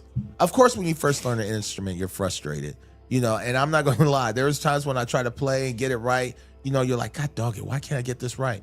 But like the more and more I'm learning, like I'm just hit the level 2 on my piano book. And for me to do that, you was like, you know what? This is a good accomplishment for me. You know what I'm saying? Like I said, it's my second year playing, and it makes me appreciate going to class, that once a week at Sweetwater, for that half hour. And don't get me wrong, I go there once a week, but my teacher says, text me anytime when you have questions, whatever. I practice like 3 or 4 times a day, or a week, 3 or 4 times a week for like 30 to 45 minutes, so, and even when I practice, I'm on level 2, but I still go back to my level 1 shit. Right. Yeah. You know what I'm saying? Obviously, Obviously, essential. because some of the shit I played before on level 1, I played that maybe once or twice. But whatever. you'll forget it. yeah. You'll I have forget to go it. back to that shit. We had a conversation about these advanced players and how now everybody is starting to say, man, I really don't know how to play the basics anymore. I forgot my basics. And people are starting to go back now and learn the fucking basics. How do you keep yourself from getting burnt out and frustrated at yourself and just sticking to it? I know how I did it, but how do you do it? Like, the first thing I do whenever I practice is I use like a warm-up song. And it varies sometimes. Like Something you know well. Yes. The last couple weeks, it's this blues song called Light and Blue. Okay. It has this dope swing or whatever. You go with the eighth notes. I'll play that a bunch of times now, and then I'll go back to my level 1 shit. Like the songs I've been going to lately was the one that was giving me the most was Chattanooga Choo Choo. That was like a tricky song. Have Yourself a Merry Little Christmas. I'm trying to get that right because the overlapping pedal shit. I'm still I'm getting a little bit better, but a lot better than I was before. But that's still, I'm trying to practice all that because. Are we talking grand piano? Yeah. Okay. Yeah. But I still have a keyboard at the crib or whatever. Right. It ain't grand because that's like Yeah, that's that's like money. 50 racks. Yeah. Shit. You don't need all that. Yeah. What My kind of shit money is- you done walked They up got in? samples in there. They got presets. Yes. Yeah. Exactly. Yeah. So I got that. It has 8 different sounds, but I still stick to the piano part. Right. But like I said, those 2 songs, Chattanooga Choo Choo, Have Yourself a Merry Little Christmas, and there was another one. The Gilligan's Island. Oh shit. The Ballad of Gilligan's Island. Okay. I've been trying to play. And did you know the creator of Gilligan's Island wrote the theme song too? Really? Oh, wow. Damn, I didn't know And that. I saw a video of his ass playing the shit on piano. Oh, wow. I was like, God, this dude he could do everything. He created Brady Bunch, Right. Gilligan's Island. I'm about to put myself back, and I'm going to do what this guy I follow. His name is Yannick Guazdala, and I'm going to. It's basics, but I'm going to go learn Autumn Leaves. And on the bass, and it'll really teach you a lot about jazz. Oh, yeah. And so if you want to get an introduction, because right now I have a jazz book up there, and it's called the 251 Jazz. Okay. And it's doing me no good to play these like arpeggios. right? I can play them. Right. I can play a D minor 7. I can play a C major 7. Right. But in the context that I'm looking for, it's just like, okay, I know these arpeggios or these scales. Yep. So now, how do I incorporate them? How do I make them jazzy, or how do I single out the notes? And the good thing he said is, and I have the book with Autumn Leaves. The tab is in there because I can't read music. And he's like, play Autumn Leaves, and you're going to hear when you master it. You don't have to look at your hands anymore. You're going to hear what jazz is. And then, so once you train your ears to say, oh, this is the sound of jazz. Then he says, now, when you master that shit, I want you to go back and listen to every motherfucking jazz album you can possibly listen to, and just listen. And that's going to teach you jazz. It's not always about playing. A lot of great musicians say, what are you listening to? And how much of it are you listening? Right. Listen to music. Yeah. If you're into a particular genre, dive in it. Listen to what it's doing. And then once your brain is beautiful because it's a language. And you're already speaking the language. We all do it. Right. So once you hear these key notes, and I've been listening to a lot of Yusuf Days, and it's like this modern jazz. There's these like off notes, doo-doo, doo-doo. I found it on the bass. It's like an expression. I love it. I implemented it. So now I'm deep diving because I can hear these notes. I play them a lot. I just don't play them in the format that these jazz players play them in. So now that I took a time out and I'm listening to jazz, actually listening to the bass player, I'm like, I know these notes. I know that pattern.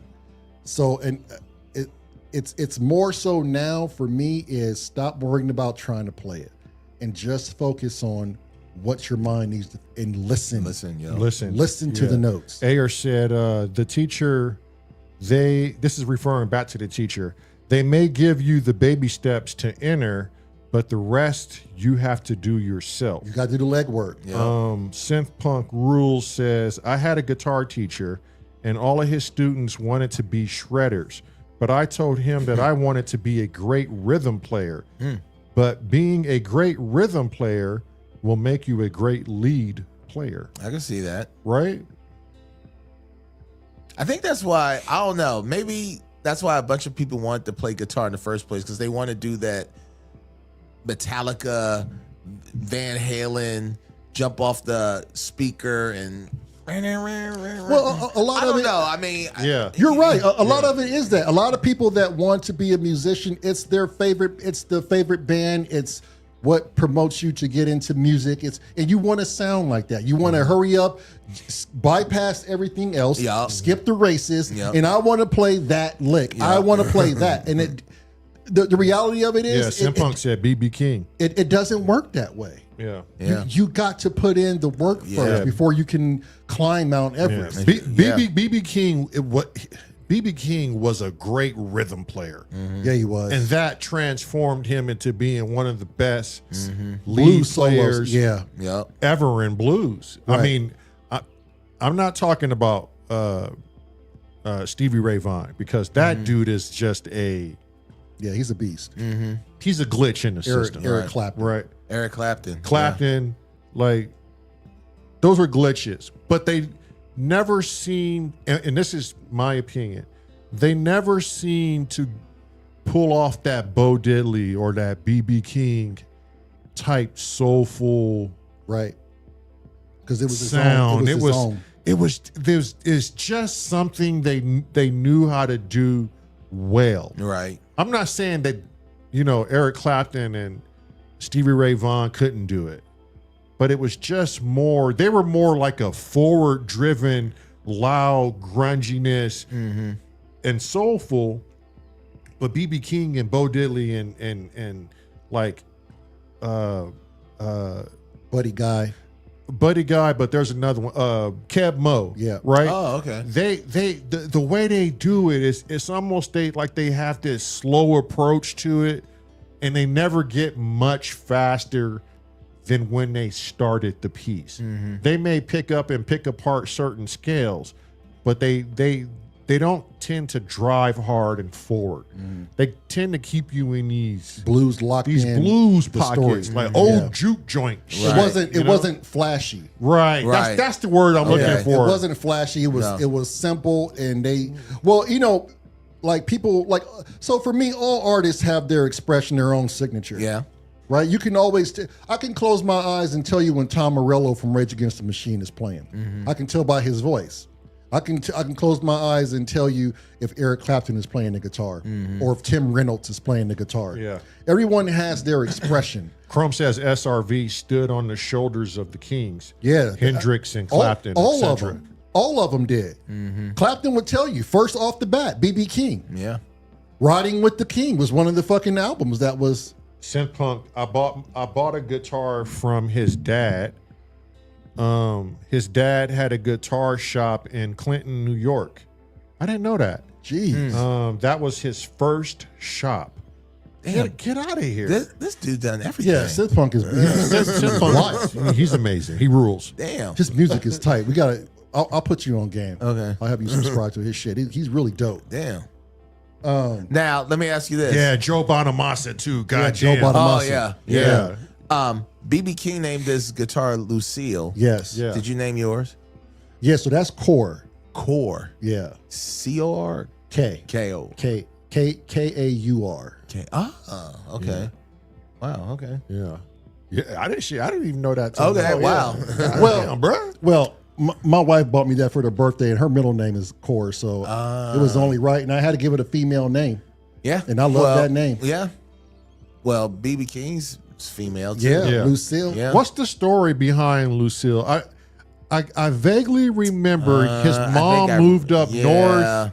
I vaguely remember too. And he bought his mom a Cadillac because he felt bad that Maybe synth punk rock knows. No, wait, hang on. Oh. I'm gonna try to get this story right. Yes, synth punk probably knows. BB King went up north. I believe he went up to Chicago or Minnesota or something like that. He went up north. He had to leave the South and pursue his career.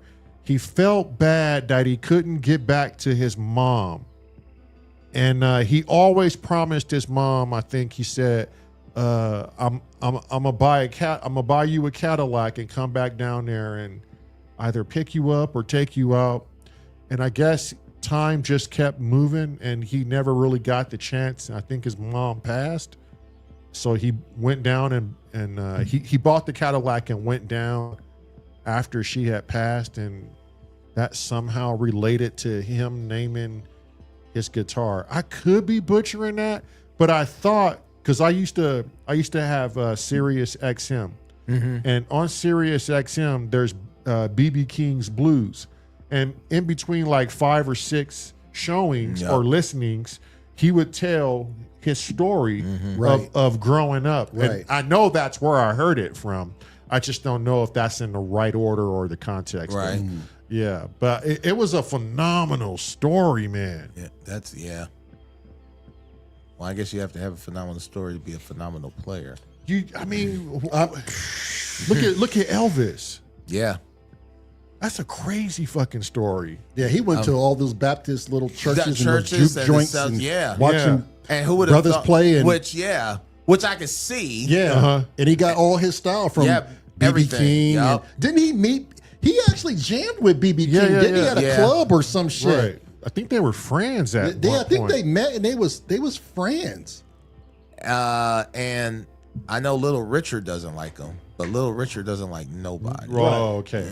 Yeah. Yeah. But Little Richard is a badass fucking he's a beast. musician. Yeah, he's a beast. He's a beast. That dude, I think he's probably one of the most underrated motsackers that walked the planet. I think he's rated well. I think people know who Little Richard is. Yeah. I was going to say.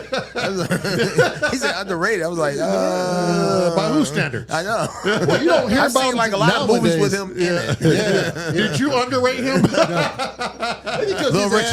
Maybe because his ass is gone and he ain't here no more. And I just He feel probably like just now heard you. He's like, I'm not underrated. Okay, what did he used Chrome to be say? so relevant. Chrome said By your standards. I mean, but he did. Yeah, now, you but, just downplayed that motherfucker, man. Maybe I did. I'm sorry, little Richard. Okay, Chrome said Lucille, the name of the woman who caused the fight that burned down the venue BB was playing at, rushed back to save his guitar.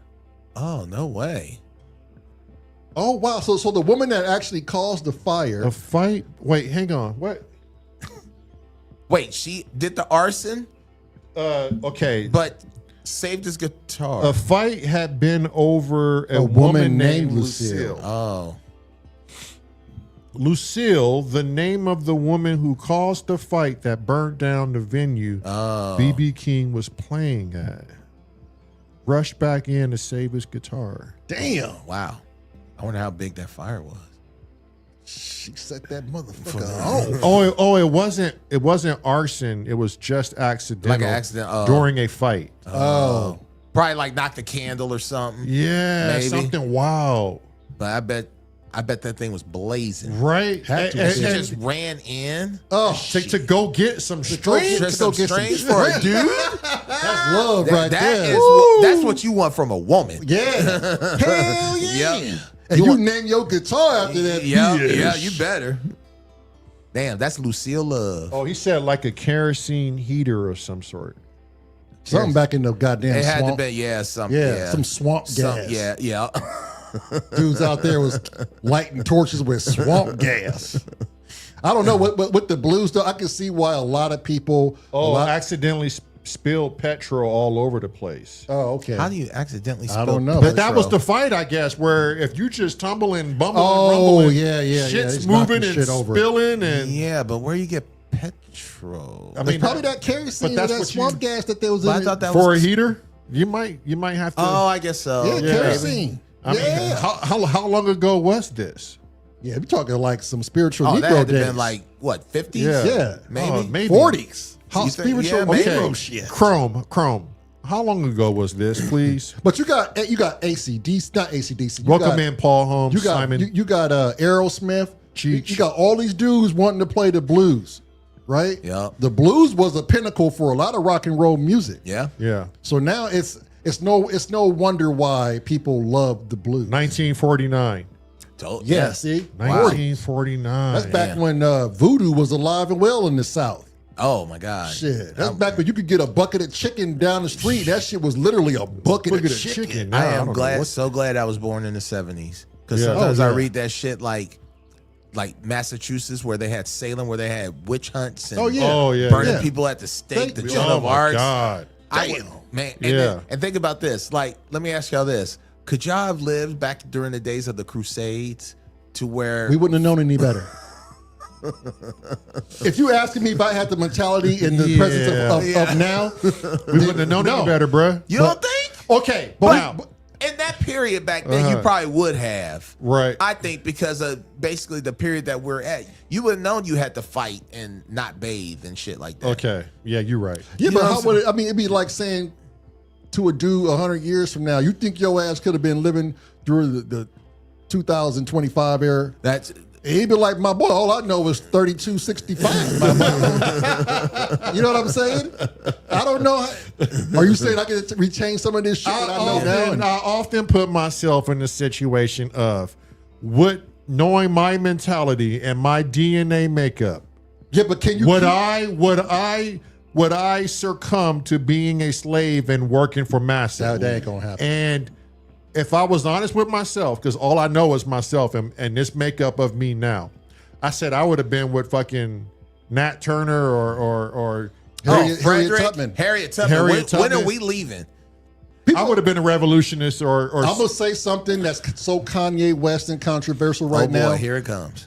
Kanye was. I'm not gonna say he was 100% correct, but Kanye, as we know, this nigga always don't put context behind what he's saying. He does. Right? Yeah. Always leave out important. He does. huge importance. Yeah, very big. When Kanye said slavery was a choice and they chose to be slaves, he forgot to mention other shit. Right. But he, Yes, he did. yeah, but he's correct. Okay, slavery indeed was a choice, and I keep trying to tell people it was a choice. To watch a man's wife and kids get hung in the tree, that was that man's choice. He could have easily got a knife, a stick, and said, "I'd rather die than watch you do this to my people." Yeah, that's Right. true. And people will say, "No, but he didn't have a choice." I said, "Now I'll always kill him with this." You telling me Harriet Tubman didn't have a fucking choice? You telling me Nat Turner didn't have a choice? Freddie D. Freddie D. Are you telling me these people said, "I'm not going to build an underground railroad because I like slavery"? Yeah. When she went back to go get more black people, Kept going. her choice. Yeah. So don't sit here. Yeah. I'm not saying you guys I'm just saying this is a stigma between black people when they say slavery was a choice. It was not it was a choice. The thing that would have got me is the slave ride, because you read those excerpts about how they were cramped, Right. and just traveling On the miles. boats. On the Oh my boats, God. like sardines. And then a bunch of them died. Right. There is no Sickness one. and typhoid. There was and a show. What was that on? Prime or Netflix? They did the thing. Amistad. No, that was a movie. No, it was. It's a little bit more recent, like last 2 or 3 years. I couldn't even finish watching it. Oh, wow. I watched like 2 episodes, and they showed like some it was like kind of Horrible gritty, conditions. Yeah. just gritty. Yeah. and showing how with the masters and the slaves, how they were treating them, and then they were showing it like it looked like, I was like, wow, this looks like it's happening now. Right. You know what I'm saying? Yeah. Like, man, I mean, the acting was phenomenal, but Wow. that to where I couldn't even watch it. Yeah. I'll think about it and then And I'll send send it it to to send you. it to us. But I don't know if I want to even watch those There was- anymore. That's what I'm saying, because Yeah. you're just like, I don't like so living in the dramatic. past. Yeah. I don't like 13 years. Years, as- that's- I don't like those living in the past. I never black even watched movies. it. I Yeah. hate them. The Help. I watched a little bit of that. Yeah, I got yeah. mad at that. Roots. Yeah. It just Roots makes I you watched as a angry. kid. It Yeah. just makes you It angry. does. Well, Alex- at least in the movie Help, she did make him a shit pie at the Yeah, end. that's true. Yeah. Shit, I can't even watch Color Purple anymore. Right. Go ahead. Real quick, Ayer, while you're here, I'm glad you're here, or Eternia, one of you guys in Australia. Was it just as bad for the Aborigines during racism? During those times. During those times, 1800s in the, or in the 1800s. I wouldn't want to face an 1800 animal in Australia, because those seem like this some was mad, wild and uncut. mad motherfuckers. Wild and uncut. Listen to me, Australia. I don't think that motherfucking place is even evolved. Right. Like, their animals is Let me like- ask you this. They've been around since the Cretaceous. Let me period, ask you brother. this. Two things.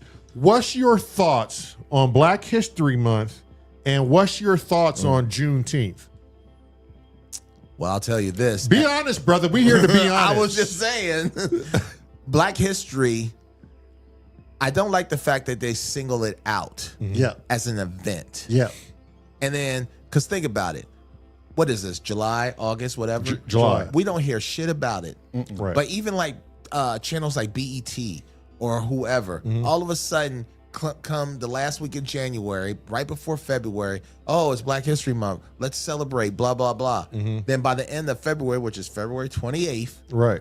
they're like, and it's the shortest month of the year. Right. And then after that, it disappears. Right. Right, Until Juneteenth. Yeah. Until June. Even then. Right. Where I work, so where I work, they don't, Martin Luther King Day, you know how that's off. We don't get that off. But we have it as a floating holiday, meaning that we can put it in as a request. Right. And we can use it as our day off. Right. Juneteenth, we don't even have that Right. at all. Yeah. Right. And then and I've told people this over and over again, our union. I said, hey, next contract, say something. Because we deserve it's a federal holiday. Right. And It needs to be recognized. And if they don't recognize that Yeah. shit, they're racist. Right. That's just my opinion. Right. If it's there, it should be It should be acknowledged. there right there. Like Right. Martin Luther King. I bet they were mad as hell when they were like, God dog it, we gotta give this floating holiday. But Right. you know, from where I work, I could see they did that. There was some like Angola, they just now started recognizing Martin Yeah. Luther King Day. Before they never had it off. Right. You Right. know what I'm saying? So For Okay. its literal form, if it's there, it should be treated. yeah, but Black people invented everything.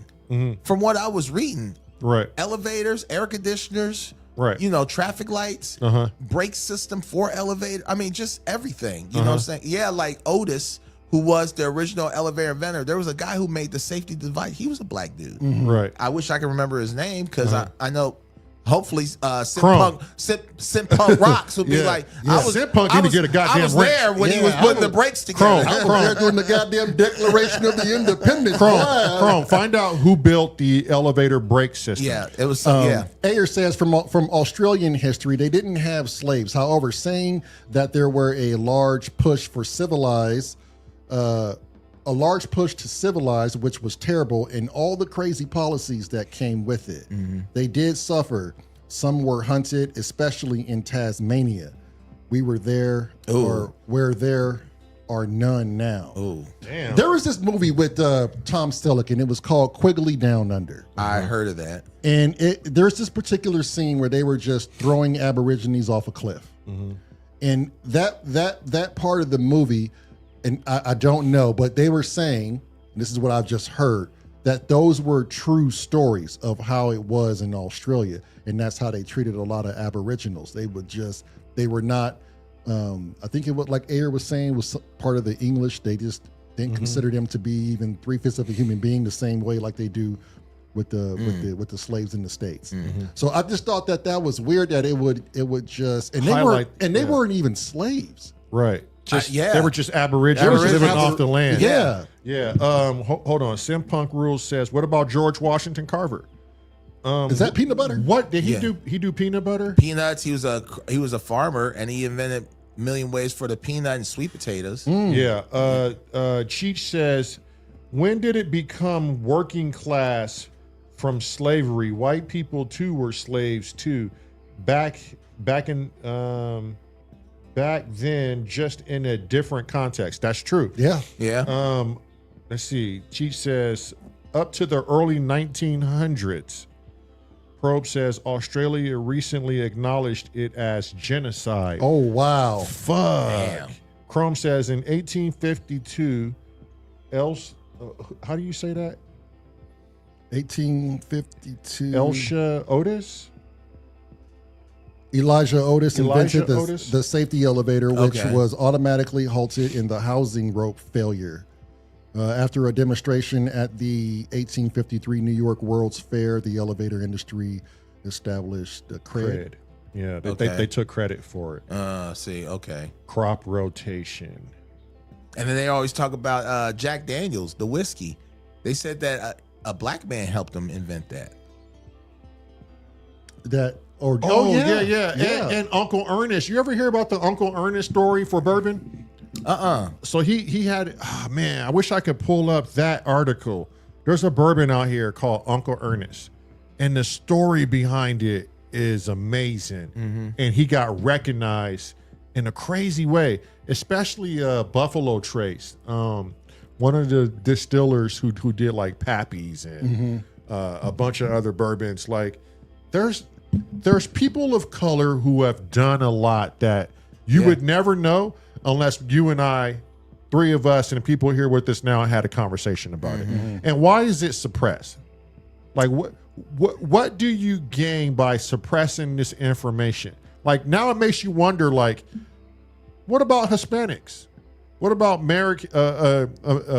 American Asians? Yeah. And other American Indians. Like, what did they contribute? Yeah. You know, how come this isn't in the forefront? Whose history are you really teaching here? Yeah. There was a thing. And I hate to, just so we don't leave that the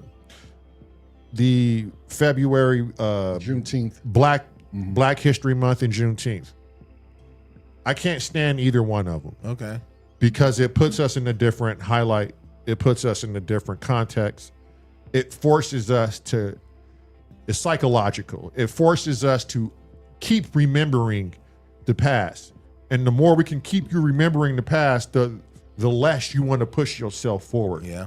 And if this is going to make you angry, and I can do a particular agenda, let alone it's the shortest month out of the year, Right. which says something, right? Yeah. And we're going to show and prove that this is the only time you should care about this. Yeah. Well, if it's history, it's history.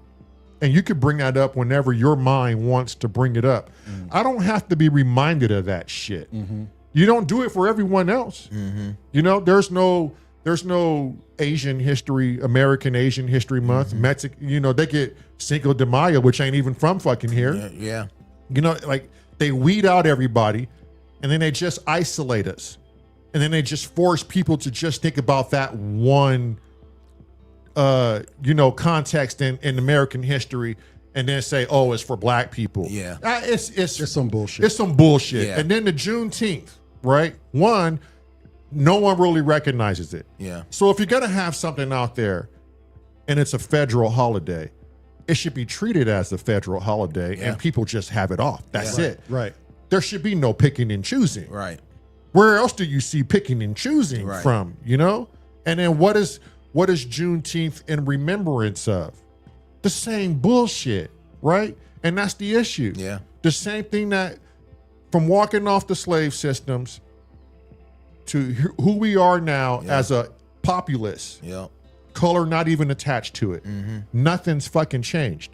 It's just this time we're not slanging and picking fucking cotton. Right. You know what I mean? Now it's everybody that's everybody that's inundated. But and let me say this too. Keep going with your point. Number one, even when I was a kid, and I don't know if y'all had the same thing in California, when Black History Month, whatever that popped up, they were only learning the basics, right? Martin Luther King Jr., Harriet Tubman, all this other stuff. The Juneteenth thing, okay, we get it. Abraham Lincoln helped free the slaves, whatever, blah, blah, blah. But you got to also think about the harsh reality of what was behind slavery. Auctions, you know, the master, the one who had the slaves. Abe Lincoln. He didn't want to let his go. Yeah. And then, and you know, some of them, you know, fornicated with the slaves, Right. you know, having babies and all this other stuff. Yeah. Thomas Jefferson was the same way. You know, all these American great forefathers that we've had in our past, you know, we talk about how great, you know, these presidents were and how they helped shape the country. We get it. You know, thank you for doing that to the U.S. But you also got to look at, you know, what was in hindsight, like of what was happening. And then now all of a sudden they're like, hey, let's just celebrate the fact that slaves were free. Yeah, but some of them weren't educated. Some of them couldn't read or write. Some of them had to fight for freedom. You know what I'm saying? And some died for freedom. Right. But, you know, we don't even recognize that part. We're just going to recognize the part that, hey, somebody Caucasian helped free the slaves. Right. Now let's make it a holiday. Right. And you know how long that took? Yeah. And how many people really give a fuck, though, is what I'm trying to tell you, Phil. They don't. No one, most people get more angry about it. Yeah. Because, like, what? Now you're segregating I was us. like, why are you mad sensitive about subject. some shit that happened? It was history. You don't son. even know a nigga that was a slave right now. Not right now, no. But then they're also talking about reparations and all this stuff. Right. I'm Yeah. like, I don't want no reparations. I don't want reparations. Yeah. That's for them. Yeah. They should have had the reparations. What does that got to do with me? Nothing. Now Not you're a putting damn me thing. in that Right. box. I So was like, have I no am not idea trying to what get that- involved. Yeah. Right. I don't want a 40 acres of the mule. I'll get it my damn Sell. self. Right. I don't need No government bill. handouts. I don't Yeah. need that shit. Right. So yeah, that's If anything, our black people have been living off of government handouts for fucking 50 And years. they're good with it. That's Yeah. why we have poverty areas right Yep. now. Because they good. And see, the government sold a bag of goods. Down south, those rebels who flew the rebel flags, black people were against it. White people were against it. Yeah, it was some dirty shit going on in the South. Everybody knows that. Yeah. It was horrible. right. But they all knew what the government was going to do if they won that fucking war. That's why black people bought land in the South and joined the rebels, flying rebel. They don't tell you shit like that. You Nope. got to go down there and talk to your lineage Yep. to know that this is going to end horribly. The government is going to hold our hands, keep us in regression, and we don't want the government in our business. We free people now. If we wasn't free now, we was going to be free a couple of years from but now. yeah. We didn't need this fucking Yeah. war. And look at us. Look what fucking happened. Was they wrong? Look at us now. Yep. What good came from the North? Yeah. Look at us. What good came from Abe Lincoln pushing those agendas? Yeah. The man who didn't even want to give up slaves. You're right. He wasn't looking out for everybody else. He was looking out for that agenda. Yeah. That's when lobbyists were really cracking off. Yep. You know, but no one wants to go down the South and talk to the lineage of black folks and what they thought about what a rebel was. And a rebel was, I'm against the fucking system. I'm going to rebel against this fucking government because they were down there and they saw what was going on. A lot of them escaped because they were escaping plantations where they weren't treated right. Did you know that there were some fucking boats that came from Africa where the white slave owners demanded there won't be one fucking person whipped. Everyone will be fed and clothed. They will have medication. Sure did. And they will get here and be treated with respect. They will learn to read and write. It was a trick. So they can build their own establishments. And they were turning these black people out. After they did their work in the field and they were too old, they were showed like, here's your land. Thank you for working hard for me. And she says some of these people inherit the land that they was eventually wealthy black people down in the South. They was a part of. Wealthy black people in the South. Ayer says, and thus don't forget, also Mexicans and Aztecs are the Aztecs. And man, you ask about South America, brutal cannibalism. Oh my God, dudes because the sun would go a full on goddamn what is it? Solar eclipse. Solar eclipse. What about the Indians when they talk about how they were ruthless too? They was where the term savages came from, what they did to each other. Okay, yes. But like Christopher Columbus, how they talk about he discovered America. Wasn't the Indians here before? Yeah. A bunch of them. So, and I've seen pictures of Christopher Columbus. He looked like a dick. Yeah. So a Spaniard. Yeah. Why ain't gonna say a Spaniard dick? He just looked like a dick. He told the queens, like, look, bitch, I'm gonna go ahead and get these 3 ships and we're gonna sail, blah, blah, blah. Okay. My thinking, and obviously I wasn't born in 1492, but you see these Indians and you're like killing, your crew members are killing and like raping and pillaging this whole thing and saying, hey, look what I found, y'all. And bringing Christianity too. Don't forget if about you that. Ask any American Indian, smallpox. And if you ask and if you ask any American Indian, hey, what y'all think about Christopher Columbus? Shit. Yeah, fuck him. Man and his life. Ask any Mexican what they think about him. That's where the Mexican was the mixed man. When the Spaniards came in, you seen Apocalypto, Mel Gibson's Apocalypto? And at the end, when they were running to the beach and all these ships were coming in, and you see all them Spaniards, somebody should have told them then, and that's when they done fucked up. Because they went in there and killed everyone. But history will say it too. Indians were not this like peaceful people that was just harvesting the land of the United States. You're right. These dudes were literally savages. They were kind of ruthless, but they had to be. Not all of them. Yeah, but they kind of had to be ruthless because like the white man treated them like shit. But this is before the white man, though. Okay, they was already beefing in war with each other. At the start of civilization, yes. We have some native friends who they were telling us factual stories. Like they were in fear. If it had not been for the white man who came in and populated certain areas, a whole native nation would have been wiped off from an opposing native nation. Which is a Crow Nation. And I forgot who they were going to obliviate. But they were so big and so violent. They were going to take out this whole other native freaking culture and race. Like, you take race and all the names and bullshit out of it, and you just put human behind that. I don't care what part of the world you are, humans are going to be humans. That's what Tone Smith just said. Tone Smith said, there are no woolly, peaceful people. None. That's true. None. That's true. He ain't lying. You can't go nowhere in history, and I think Cheech was leading on to this. Slavery has always been a thing, and it didn't matter what color you were. Yeah. It's just the opinion of who wrote about it and who glorified it. And who had the talked power. about the most. And Persians had a lot of slaves. Romans did too. Egyptians had a lot of slaves. That shit's in the Bible. And it was their own people. Yeah. You know what I'm saying? Yeah, that's true. And it's scary how certain people, when they tell his story, that they focus in on certain things to gain a kind of look or a trying to exemplify themselves. Right. You know what I'm saying? Yeah.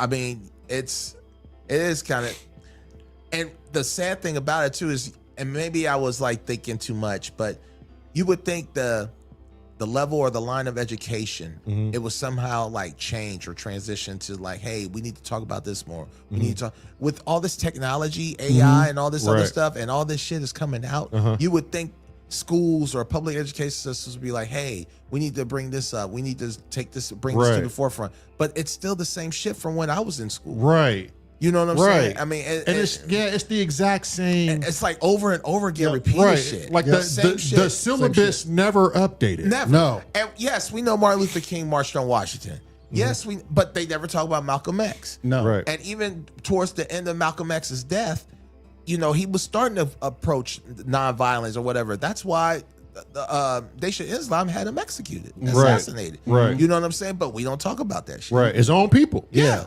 Yeah. But let's bring up Harriet Tubman because she helped free the slaves. All right. Yes. Right. She did. Yes. Yeah. But there was other people that helped. What about the white folks that was educating them? Yes. And some even white folks were even helping. Right. In Canada is where they all went. Yeah. And that's who was taking them in. I just and I don't see how it doesn't. Okay, here's another movement. Wait, before you start, Go ahead. I got to catch up on these chats because they're really good. Okay.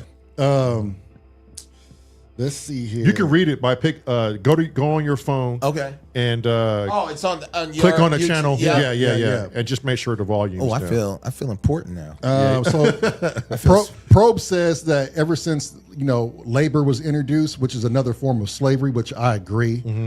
It just is. This is what it looks like now. Simon says we still are in slavery. We are. I agree. We're fucked, Simon. This world needs a hero. The movie Horizon mentions my people, the Mescalero Apache. I'm half Apache and half Quechan. I don't know. I'm probably butchering that, but I forgot that. Yeah, this world needs a hero is native. Our good friend Joe Jola in New Mexico is Pueblo Indian, and he has some fantastic fucking stories about his people. Yeah. Slave to the music. I'm with that, Chrome. You gotta just turn your volume down. Oh, sorry. Yeah, because I'm like, oh shit, that's me.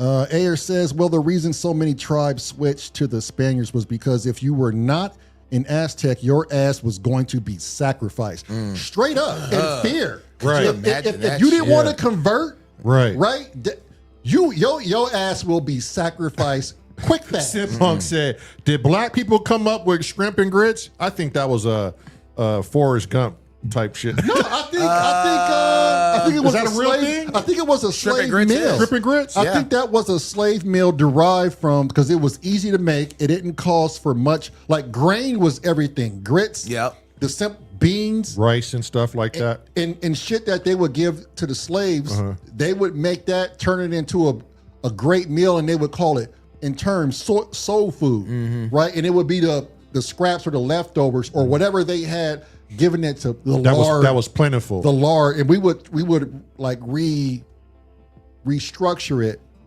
with our own ingredients and turn that into soul frying shit up. But then we got French came in, right? Remember that? And then we got these Creole people, from New Orleans, right? And they would actually speak that Creole language, that Batois, that broken Southern French language. Yeah. And they would come in and they would go through all the wards of New Orleans, and then it was this is like how soul red beans and rice. It was a poor man's food because it was a poor man's grain. Right. They never had access to the cows. Oxtail. Yeah. Because it was all the byproducts of the cows. That was all thrown away. Yeah. They never had the prime cuts and they had the chitlins and the pig guts and all. So all that stemmed from slavery. That's how our meals became soul food. What did Frederick Douglass invent, Simpunk? I forgot.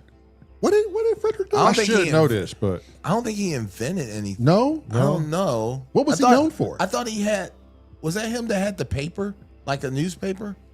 Frederick Douglass. They gonna let us know. Don't you worry about it. They're gonna let us know. Okay. Yeah. This chat is smart, boy. Right, yeah, I believe it. They're intelligent. Whips. And they've been everywhere. Simpunk Rock's been the... Simpunk, don't bust my balls on this. He been to the moon. I don't fucking... It's too many black people out there to know what they fucking doing. Now, don't do this, Simpunk. I could have sworn... He fought for women's rights. Oh, he fought for women's rights. Frederick Douglass? Yeah. Oh, okay. I didn't know that.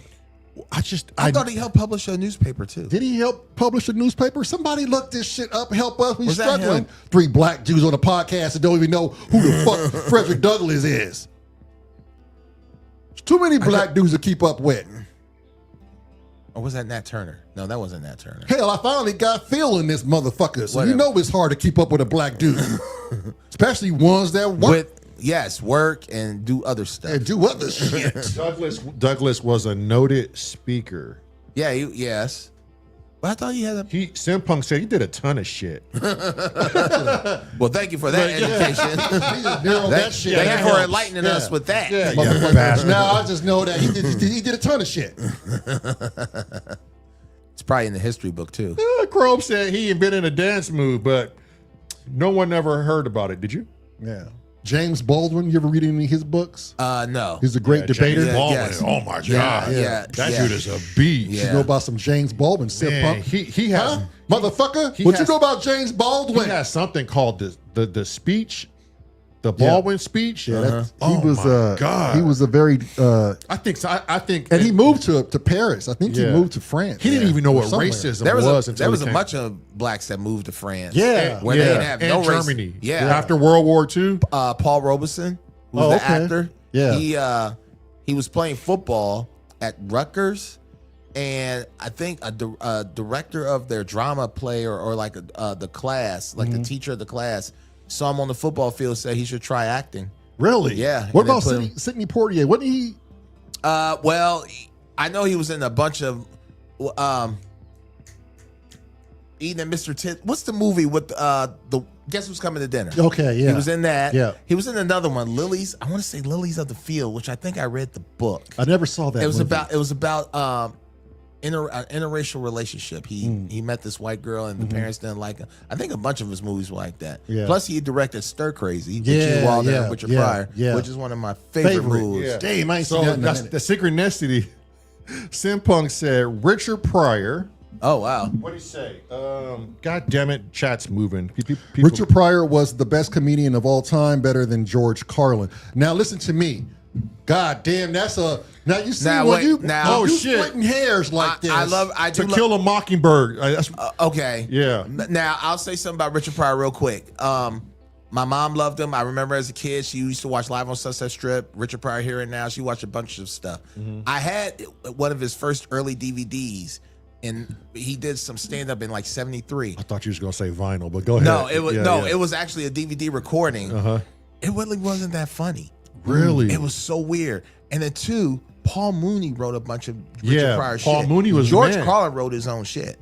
Oh, Facts. facts. You know what I'm saying? So Paul yes, Mooney was the ghostwriter. Yes. But don't Yeah. get me wrong, Richard Pryor wrote shit too. Oh no, he Yeah. was funny. He was, but and I'm he wrote- telling you, but right? Paul Mooney, Yeah. helped Was- write his shit too. Yeah, Paul Mooney was but the fucking George legend. Carlin was a. To me, George Carlin is My king. mom loved George Carlin too. So George Carlin was Genius. the. I still think he they was the- killed George Carlin. He was the truth. He was the truth that everybody killed that looked. man. He was the truth that everybody looked at and laughed at. They Yeah. laughed at the truth every time he went up and did a and, stand up. and they knew they was gonna get it. Yeah. And they knew they was gonna go get They it. knew they was gonna have to look at themselves in the mirror. Now, Richard Pryor Here and Now, that's one of my favorite comedy specials. Fucking hilarious. But yeah, but overall, George Carlin, I don't know exactly what Paul Mooney wrote, but we all know Mooney wrote a bunch of Richard Pryor stuff. Yeah. Which, you know, whatever. I mean, Rest in peace, Paul Mooney. too. yeah. And his shit is hilarious. Oh my God! God, when he that was dude's doing so funny. Chappelle's show as Nostro, Negro Damas. Negro Damas. Man. I thought that was. And you could tell he wrote that shit. Man, he wrote, man. You could tell Paul Mooney wrote Negro Damas. It just depended on how Paul Mooney said a word. He would say something like, "Let's talk about Whoopi Goldberg," Oh and my people God. would Relax. just How does that fall shit the work? fuck out. Yeah. How does that work? They would just fall the fuck out. It would be the seriousness on his face. The fuck is wrong with Whoopi Goldberg? Because Man. he would never break. He would never break character. None. Just None. sit down on a stool None. and just talk shit. Yeah. God. Let me tell you why I like a white woman. Man. Yeah. Simple shit. Now, like that. I seen that on Chris Rock's Bring the Pain. Like, as soon as he started, and just the way Chris Rock talked, like the younger Chris Rock, when he would like did that, let me tell you something. You Yeah, know, like yeah. that. People were laughing just like that when he Yeah. was talking about at the beginning, we was talking about he's with the elevator with the white boys, and he just dove off. Right. Yeah. And that was during the Columbine shooting. Right. Yeah. Oh, that was too soon, bro. And he said, and that was in 99. Yeah. I am scared of young white boys. That's when the freedom of speech was still legit then. Man, it's you didn't get canceled for that no shit. cancel culture. But you weren't woke. What about Eddie Murphy Raw? That was good. That was good, but I like Delirious. Delirious. Delirious was really good. It was real. That was the welfare burger, right? I think that was Raw. Oh, was that Raw? Yeah. Okay. But you get no ice cream. Yeah. I can't believe I just did that. Yeah. You get no I should have did Mr. T. Yeah. I dropped my ice cream. I'm getting another one. And then him and his brother would be in the tub or something. And he's talking about Mr. T. Yeah.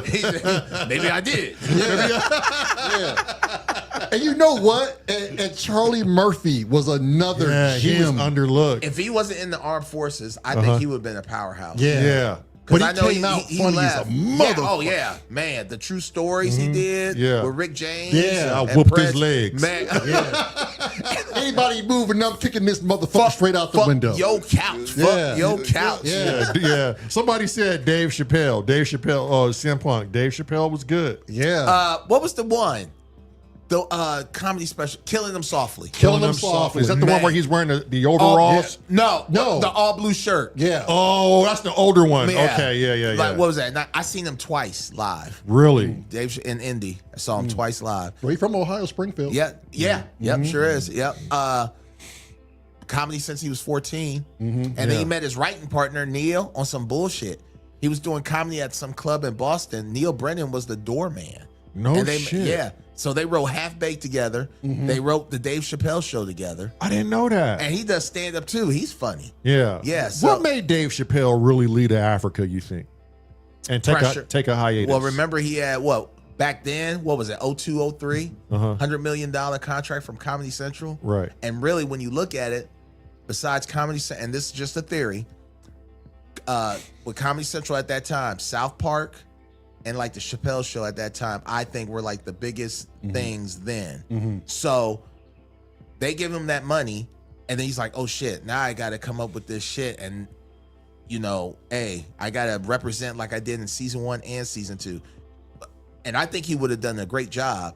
But I think it was the powers that be that maybe forced him to be like, you know what, maybe I need, before I do something worse to myself. What about the whole wearing the dress thing and all that? Yeah.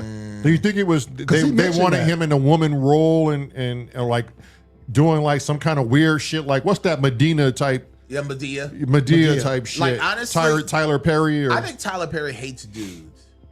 Me and my boys used to talk about this all the time. Because if you read his story, he was raised by like his mother and his aunt. Like there was no male figure in his life.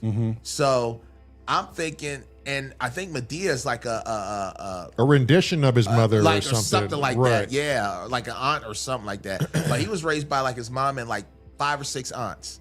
So he knows no dudes. So, and my guess is, based on the shit he's heard when he was younger about how probably men treated these women wrong or something. Obviously I wasn't there, and he puts that shit in his movies.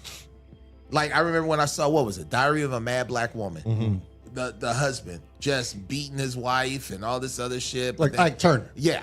But then here comes light-skinned Shamar Moore to save the day. You know what I'm saying? And, we'll just put one guy. I don't want to make it seem like, all guys are bad. Right. Why did I get married? Perfect example. When Jill Scott's husband was treating her like shit. Talking about how fat she was and, you ain't gonna never find another man but me, blah, blah, blah. But then here comes Lamont Rucker, who played the good guy, to take over.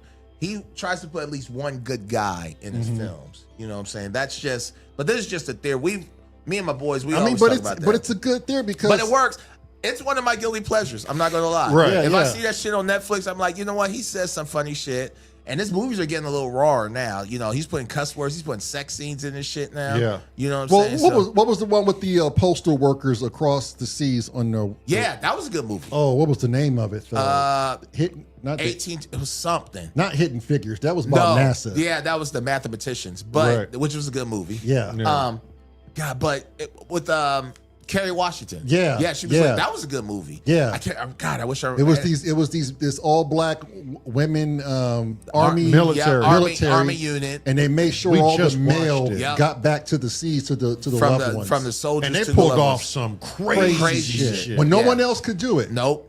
And they put that shit. Hey, get these 85 million pieces of mail done within 6 months. Right. And how come we weren't taught that in school? That's what I'm saying. Hidden history. That's all that shit is. What's the point of it, you think? What's the point of hiding history from people? This is not just hiding it from black people. Yeah. It's hiding it from everybody. And then, but, people maybe don't want to hear the truth.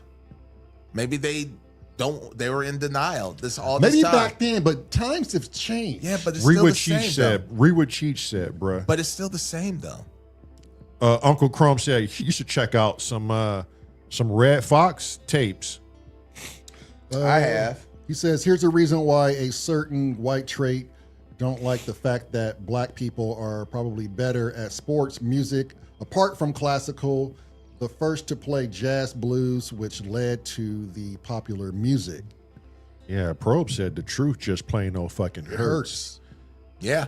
That's exactly what it is. They don't want to know that. They don't want to see that shit exposed. But how many white people have done some great things we'll never hear about?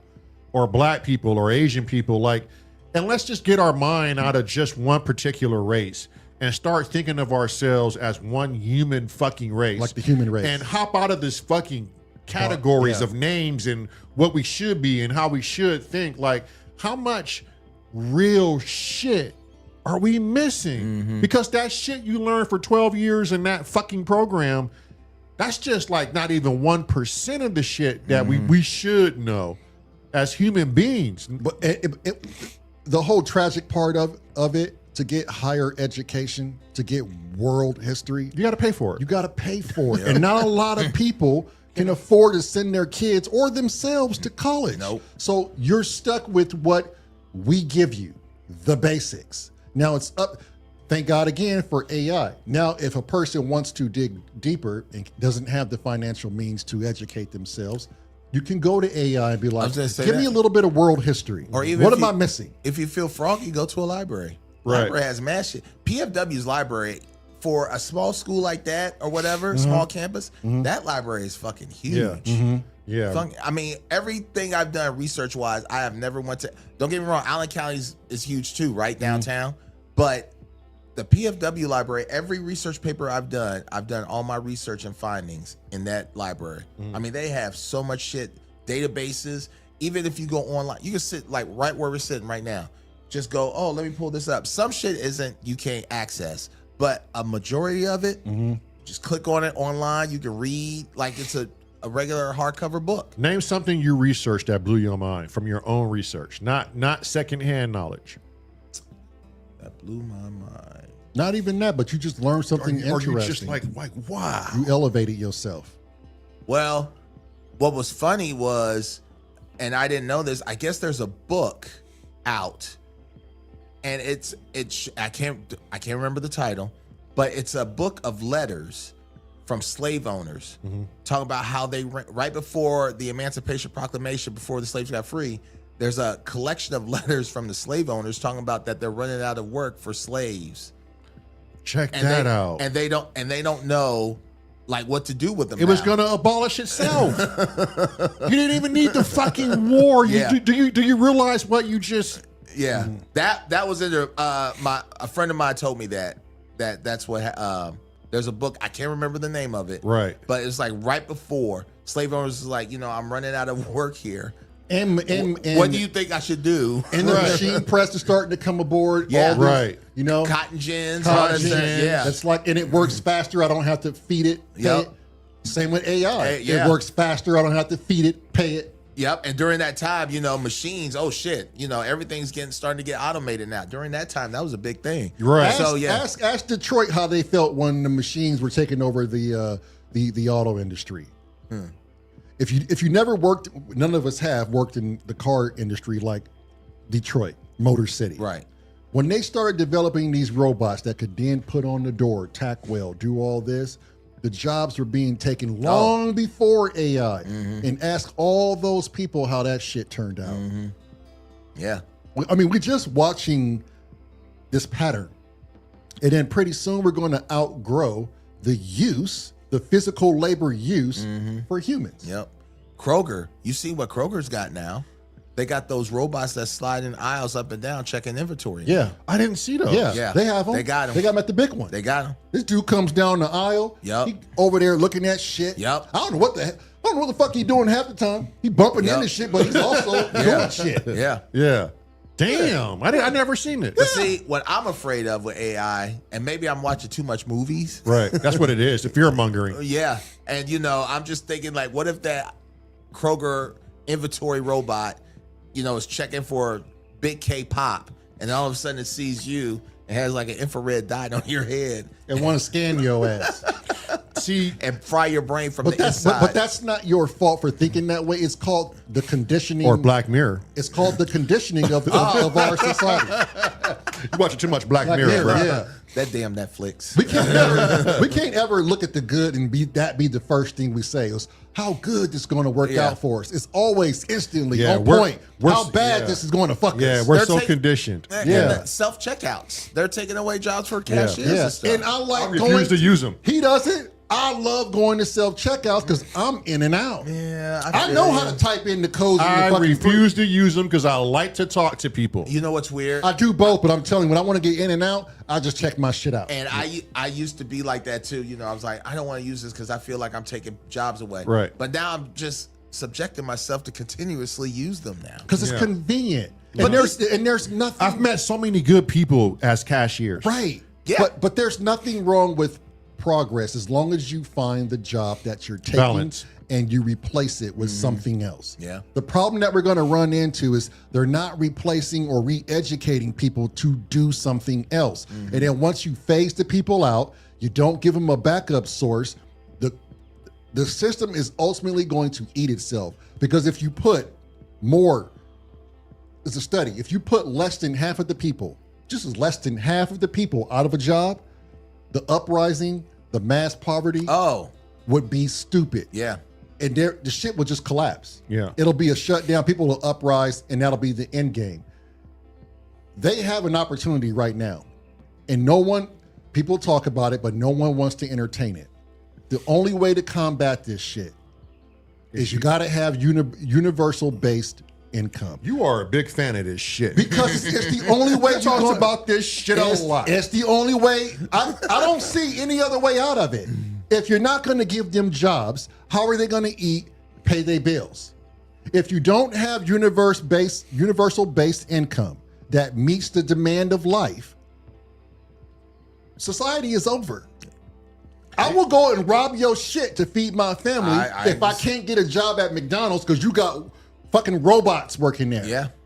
And they got a bunch of those self-service shit. They do. Test marketing that shit right now while you talking. If you don't give the people something, right? If you don't give them something, it's going to work out poorly in your favor.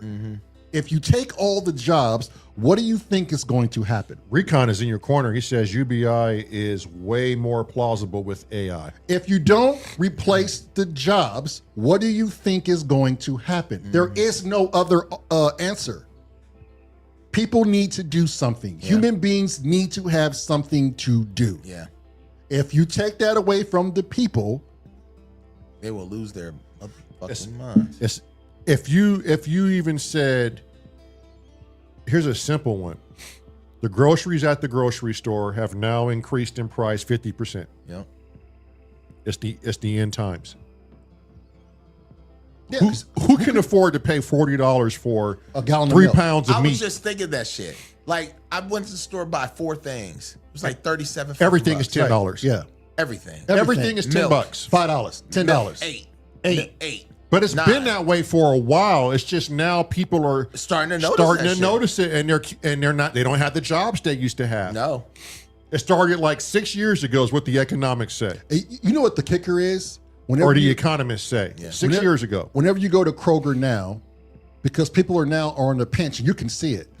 All the bullshit, the processed bullshit, the Oreo cookies.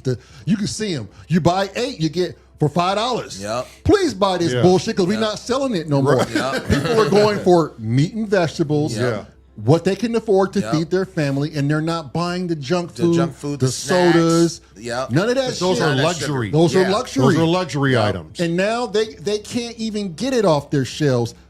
Kroger was just caught up in the scandal of gouging since COVID. Yep. Inflating their own prices, knowing damn well it didn't cost that much. Right. Yeah. Yep. Because I really don't shop at Kroger anymore because the last few weeks when I was shopping there, bill was like $260 Right. on some bullshit. And you got like 12 items. I got Aldi's. Right. Aldi's is starting to get a little bit high too, a little Because bit. people are catching on. Yeah. Yeah. Walmart is still a good place. It's still a good place. Yeah. Yeah. Walmart. I'll You just still have buy to deal shit. with the people. Yeah. Yeah. That's the There's whole some thing. there's some unscrupulous people in Walmart. Yeah. Yeah. Yeah. Especially They refuse to wear clothes and they was wear just their gonna pajamas out to. I was It's going to crazy. say, you got to have a dress code in Walmart. But people are starting to wear them. It's them young ass kids. Yeah. Yeah. Yeah. They go to drive-throughs wearing these Hello Kitty pajamas, walking in Right. movie theaters. Yeah. I be seeing them in movie You're not theaters. at home. No. You were in public. Ugh. It is so. Yeah. And I I'm sound sorry, like but it'd be the female. I sound like an old we man. sound like old people We right do. now. We Old as do. hell. We do. We sound like cis Some punk young right cats now. But it gonna be makes like, sense. I love wearing my G.I. Joes. Okay, but name an old person who didn't make sense. Damn. Wow, you schooled me. Yeah. Damn. You just didn't want to look at You it. just didn't want to listen. But that's time on the planet. yeah. Identifying man needs to sharpen man. You know what's scary is when I was in 2nd or 3rd grade, my principal, Mr. Gazaway, we have those assemblies in the auditorium. Mm-hmm. He told us back in like 82, he was like, hey, y'all need to get ready because by the time y'all grow up, y'all going to be messed up. The economy is going to be skyrocketed. Mm-hmm. I know y'all haven't heard the word inflation, but you will learn it when you grow up. Right. He said bread will cost $35 by the time y'all grow up. He And said a house will be over $1 million. It's He it's said working that its way shit there. And it's working its when I way was there. like 7, 8 years old. Right. It's That's working what's its way. scary. My mom lives in California, Chino, California. And the house is probably 3 times the size of this room. It's 1,600 square foot home. In not the best area. Not the best area. I mean, it's a pleasant area, but it's not fucking Beverly Hills or Ventura, right? $800,000 is what her house is worth. Approaching $1 million. Approaching $1 million. And for the this grass home. don't even. Pops can't even take care of the fucking grass without killing moles and gophers and shit. $1 million. $1 million. We have a friend. When he bought it, it was far less. we have It was 2 something, I believe. Yeah, we have a friend, Angie, who's Risky's girlfriend. She rents an apartment, a 1-bedroom apartment. You care to guess what she pays monthly? Monthly, $2,500. $3,500 just to be in Whittier. I'm not even talking like the best of best city. Whittier. If you never lived in LA or California, Right. Southern California, Whittier, there's some hills in Whittier, but there's nothing in Whittier. There's nothing to attract you to Whittier. You want to know how much gas is? $5 a gallon. I was going to say $5.75. You want to know how much food is? More than here. Everybody I know in California, unless you chasing well off, themselves. they have a side hustle just because they want to live In California. They got a side. You have to have a side. That which of what he was talking about is alive and well in California right now. You know they kicked everybody out of the ghettos of California and sent them up to the high desert, and they bought out all those ghetto-ridden homes, especially by Inglewood and the Coliseum, and they put up these new entertainment areas. And what we used to be black folks in Inglewood, now it's a bunch of high-class white people living there. Yeah. They bought them out to bring up this whole area that was once considered The ghetto. the ghetto. And they moved them all the way out to the desert somewhere. And it's called the Great Phase Out. It's called Yeah. the Great Push. Wow. Yeah. What do you do if you got the money in California? You inflate the fuck out of everything. Get rid of Section 8 homes force them out. Yep. You move in and bring it up. That's what they're doing for these apartments. Well, the last few years, some of those apartments that are on the south side of Fort Wayne. Yeah. They got rid of the Section 8, the programs or whatever to help them live and sustain a life there. Yeah. They're kicking those people out because they're talking about they're raising the rents. Right. To where they can't afford them you anymore. phase them That's out. the exact same shit they're Phase doing. them out phase them and out. have them go somewhere else, but you Yeah. can't stay here. Yeah. And it's sad. Yeah. But they're bringing, okay, in one way, I'm 50-50. You can't live off the government your whole time when you're a working body. Right. Exactly. I agree. Stop looking for handouts. Stop looking. Go out there and make a fucking living. Yeah. Right. Get your ass out there and work. Because you're only teaching your lineage this shit. Yep. It's laziness. Especially, with your children there. Yeah, you niggas is lazy. Don't you want to strive to be something bigger and better? You know? Yep. So, but there's also a way where we should do it. Educate people. Say, hey, look, you've been living in poverty for 10 years now. We've noticed you in the system. Here's a free program to help you elevate yourself. If you want to continue to stay in this area, we're going to have to help you come along. We can't hold your hand forever. And we're noticing you do this with your children now. Like, hey, come on. You're passing down this government generational wealth. Truly, you don't like government cheese your whole life. Most of you are in and out of jail. And that's not even good cheese. It is not even processed. It's not even cheese. It's chemically derived. But they're in and out of jail. They don't have a whole lot of money. They turn to crime. The single black mothers go, it's okay. And it's not just single black. It's what you single call your black- trailer trash. Yes, It's your It's everything. It's everything. That lives in poverty. Yeah. It's the poverty line. They do what they got to do to survive. I only say black because that's how I grew up. Right. You know, so I'm only going to identify how I grew up and the people I grew up with. Right. And it was shitty for us. Is there even a middle class, you think? Probably Not anymore. Not anymore. And that's not our fault. You know, everything is so high now, they have to put us in the upper division. Like, what was it back then? 50,000 or whatever was considered middle class? Right. Maybe. And it's either, what do they call it? Like upper middle now? Or, you know what I'm saying? They try to keep the middle in, but you're still in the line. Yeah. 70, 80,000 versus the 50 or whatever. Well, some say it's just you're either rich or you're poor. Yeah, that too. Yeah. Like even where I work in Auburn, Indiana, if you go on the back road, there was this mobile home place when you were talking about the trailer trash, whatever. These people were still living there, but these homes seemed uninhabitable. Right. Okay. Last couple weeks, that whole area is wiped out. Like, I don't know what they did to like get rid of these people because people were living there. Right. I mean, I wonder if they did the same thing with the whole push out thing, even in a small ass town such as Auburn, Indiana. You know what I'm saying? So yeah, like you said, everything's just still. So Damn. Steve Elbow says there's still a middle class, but the lower middle class have certainly been squeezed. Damn, but that ain't the truth. Yeah. Warhard Arch says, you ever been to a Native American reservation? Welfare is a necessity there.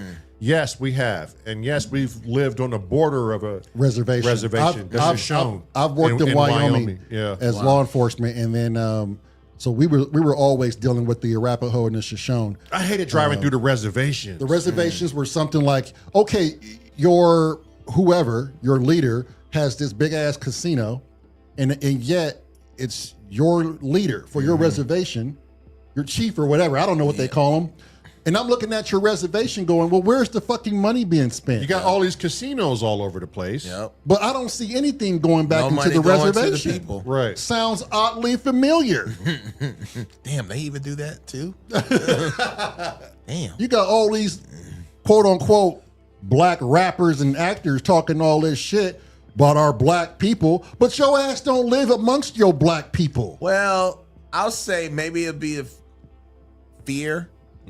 Listen to me. I'm not blaming them by any means. I know what niggas are capable of. And look at Nipsey Hussle. When he tried they to killed his ass. He tried to go back into his hood and remember make a change. Yeah, but remember he did with the Bloods and Crips though. He was making positive that's exactly change. what I was going to say. But at the same time, though, he was still a gang member before he became a rapper. Right. So then he had rivals still. Yeah. Even years later. If I was him, I would have never came back. No. And that's what I'm saying. And saw it from afar and say, okay, this is where my money is going to go. That's exactly what I would have done. You can preach one thing, but when you think you about it, and you don't want to live amongst your people, ask yourself why. That's the same shit that happened to Big L. He got shot on some bullshit. His brother owed money to this guy, and the guy just wanted to get him back. See what I'm saying? So he killed Big L. It's crazy out there. But Big L was still hanging out in the same Harlem neighborhood that he grew up in. Okay, I get it. But you got another status. You're still like you said, look from afar. Look from afar and send your money where it needs to go. You can still do that from afar and be like, you know what, he's doing good things for the people. Mm-hmm. You know, you ain't got to show. Open up businesses. Yeah, you ain't got. You don't have to be there. Yeah. A good CEO, you'll never see him. You'll never see him. You got assistants, right? That you trust to get the job done. Steve Elbow says a part of the my allergies are killing me. It's hard to read this without scratching my nose. Part of the United States American dream propaganda is based on the idea that anyone can make it if they work hard enough. But that's only true for small fractions of people. 100%. That's true. But nowadays, it's even a little bit harder to even work hard, if that makes sense. Right. You know what I'm saying? I mean, clarify it. Okay, so I work average of 12 hours a day, and I try to bust my butt, every day, working Monday through Friday, Monday through Saturday. And, what kind of reward do I get for that? I've been paying off my bills because by next year I want to get a new car.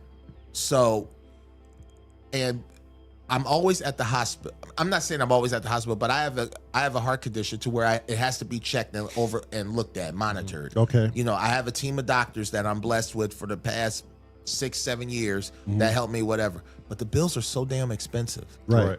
And there was a couple times there was some bills overlooked. Shit, collection agencies just snatching shit and saying, hey, you got to pay us this, blah, blah, blah.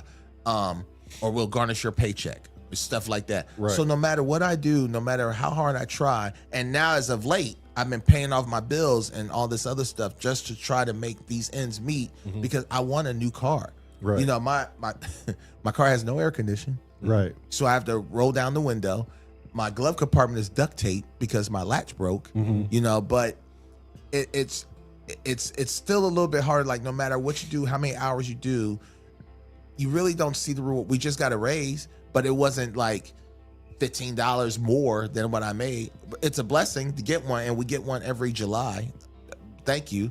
But still, in order for me to like make ends meet, or even if I want to I went out of town for 4 days. I told y'all that last week. I went to Michigan, and great time, blah, blah, blah. But the shit was so expensive. Mackinac Island, just to fly, to take the ferry over there. Right. $72. Yeah. Oh wow! I heard about that. Yeah. Better off with a bike. Yeah, 2 people. Yeah, and the island has no cars, but you have to rent horse carriages or a bicycle. Or a bicycle. Yeah, yep. because the island's huge, and that's a lot of walking, hills and valleys and shit. Average food eaten, 2 people. It's expensive there. $80 average. Right. And I ain't even drink beer. Right. I just drank Pepsi. You know what I'm saying? And the burger, we went to Jockey Club restaurant, swordfish burger, $35. Salad, pop was $11-$12. You know what I'm saying? Right. It's just that in order for you to make ends meet or even have a little fun, it's a little bit harder. It's outrageous. Right. It's a little bit harder now. Right. Yeah. So, and I have to work 12 hours. I did 12 hours today. Went to work at 2 a.m. Yesterday I did the same shit. And then, I'm still trying to maintain, going to school. I mean, it's one online class, but still, I got to try to do this, back and forth. It is harder. Yeah. I was just thinking that shit. Back be singing, because I'm older, whatever. But it's just a little. I'm blessed to have a good. It's a pretty decent job, but still, in order for me to want to do stuff, want to save money, I try to. For the first time ever, I tried to financially plan. I'm not going to lie. In my 40s, I really didn't do it as much as I did, but ever since these bills and for the fact that, I want to get a new car, I want to try to make my credit as great as possible. It's better. I got a credit card for the first time in years. You know, I try to set aside like, okay, let me put this in my one bank account, you know, just like $50 here. I'll use this to pay the bills. Now I got it to where there's a pattern of where my bills are due. I'll just, you know, okay, I know next month I'll just say something, my cell phone bill is due.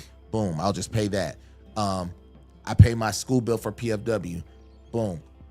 My summer class, I had to pay $500 just for the month. Do you get financial aid? Nope. Because I'm looking to go back to school. Okay, yeah, and you can get it. Maybe you can apply for a grant just to see what happens, but you might be making too much money. I mean, I'm just guessing. I don't know how it is, but I was like, why do financial aid? And I'm paying a past loan for some shit that when I went back to college back in the day. You know what I'm saying? I'm paying that right now only because I didn't want the loan to go into default, and then the IRS would take my tax check every year, and it's a high. My parents, they wanted me to go to college, so they took out all these damn loans. Okay, I should have got a scholarship, whatever, but I didn't even really want to go to college. I just did it because my parents, you know, wanted me to. So it's a lot of. But that's good to know because like I'm close to having my associates. Like I'm a few credits away because I went to the physical therapy assistant program. Okay. So now I can switch that over for general associates, but then I can have the associates and then start working on my bachelor's. Yeah. But I got to pick the field, right? Yeah. And so I got a few options in mind, but I think that's going to be I think your story is the story that a lot of people can tell. Oh. I think your story now is like probably more than half. I think your story is probably 3/4 of what's going on, not just in America, but I like to think the world. Yeah. That's big facts. I think that everybody now is starting to reassess what life looks like now.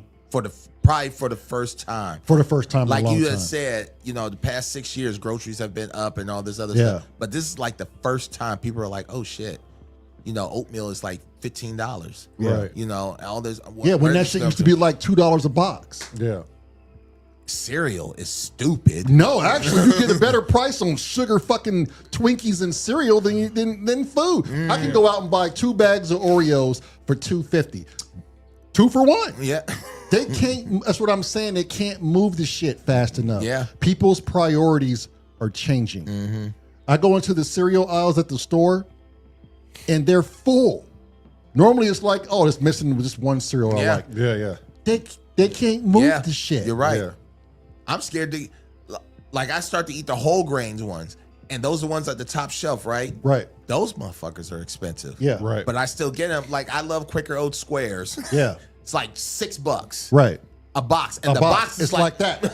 Two cereal bowls. And they don't even fill the damn bag up. No. It's all air, and then like half is like the rest of it is cereal. Yeah. Inflation, but the portions are getting lower. Yeah. Now we're paying more for less. Yeah, it's crazy. I just don't know what it. We have kids, right? You have kids? Yes. It's not even about me anymore, I like to think. I'm more so worried, what is it going to look like for our kids? Well, What are we handing them that we could probably fucking blockade so we don't have to hand down Do you this have to type of work bullshit? tomorrow? I work tomorrow, but I have a thing I got to do for school. Okay, Yeah. well, I don't want to keep you too long. But so let's ask this one question. Yeah. Okay. Well, I was going to add this point to where you were talking about your kids. Like, both of my daughters are older. Both of them have 2 jobs. Both my oldest is 28, and my youngest, she'll be 22. She's been at McDonald's since she was 14, and she just got a job at Walmart, like maybe a month ago. My other daughter works for a private jet company where they lease out private jets to people, and she works at a restaurant at night, like on certain days. But see, I'm kind of blessed because they're smart. They got their head on their shoulder. My oldest daughter graduated college. She had a bachelor's and she's working 2 jobs. My youngest daughter, she keeps talking she wants to go to college, whatever. I'm not mad if she doesn't because it's expensive. Yeah. Right. You know, and so I think they're 20s, but you know, they know and understand that, hey, this shit is like Real. It's real. and it smacks you in your face. It's a struggle. When the funded games, and that goes to our education system. It doesn't prepare most of these kids for the real world. For the future. For the future. Not even college, really. Right. Matter of Do fact, anything. they just want to take your damn money. And when they get in college, they change their fucking idea about what they want to do. Yeah. Yeah, they don't even get it. They don't even come out doing what they went to school for. Yep. Exactly. Yeah. She had a bachelor's in public resources, public relations, excuse me. And she really ain't. I mean, I don't even know if she's really doing it. You know, at the she's like a salesperson for this private jet place. And like I said, she's a bartender and a waitress, bartender and a server. And my other daughter, she works at McDonald's. She's been there. She just became an assistant manager like a couple years ago, but she's at Walmart, you know, like a associate. You know what I'm saying? So tradesman jobs are the way to go nowadays. Yeah, they are. Plumbers. Yeah, electricians, plumbers, AC. journeymen, Yeah. electricians. Yeah. Yeah, because they get paid. Right. And AI ain't gonna readily take that real quick. No, they won't, because that's skilled. Yeah. That's skilled work.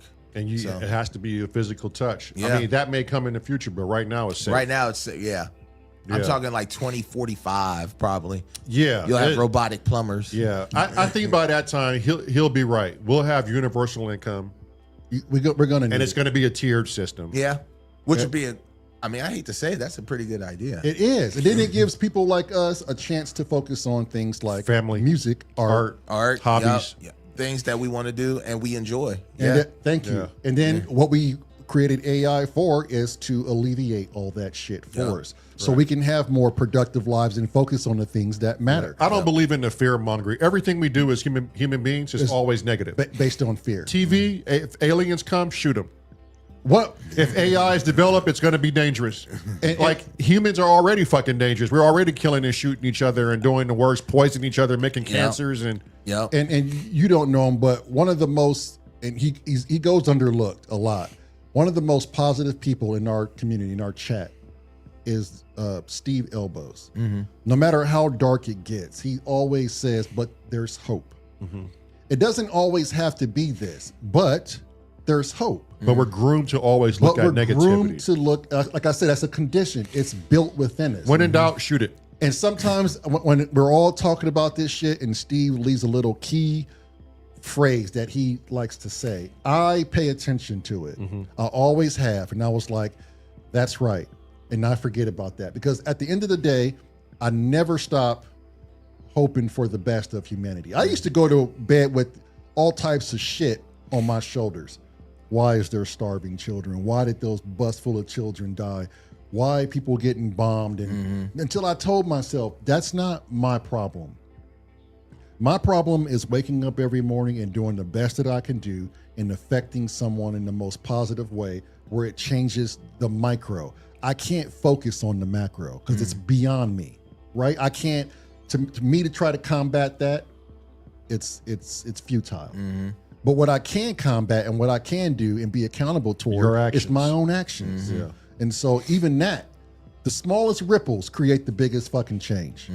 So we're going to close out with that. And although a lot of the shit we talk about is the darker side and of the recesses of our minds, but it's also the side that we're all faced with every motherfucking morning of how to keep going. Our setbacks, we can't afford certain things in life, the struggle. It's a reality that we have to face. The rich will be rich and the poor shall be poor. But it does not. But it should never wipe away from your thought process that things won't get better. I can't change my circumstances, and always try your best to stay positive. Yeah. When the shit seems hard, I think is when we're being challenged the most. And I think that's when you'll find out how strong of a person you are is how you come through it. Yeah. And what you made of. Yeah. Exactly. Otherwise, how are you going to learn about yourself and what you went through? If life was supposed to be easy, everybody be getting through it. Yep. So embrace the hard fucking moments in our lives because it's just another level up. Yeah. And we got to have you back, Phil. Oh, for real. Thank you. That was fun. Yeah. I told you it was going to be fun. I know. I already talked to Ace. He told me.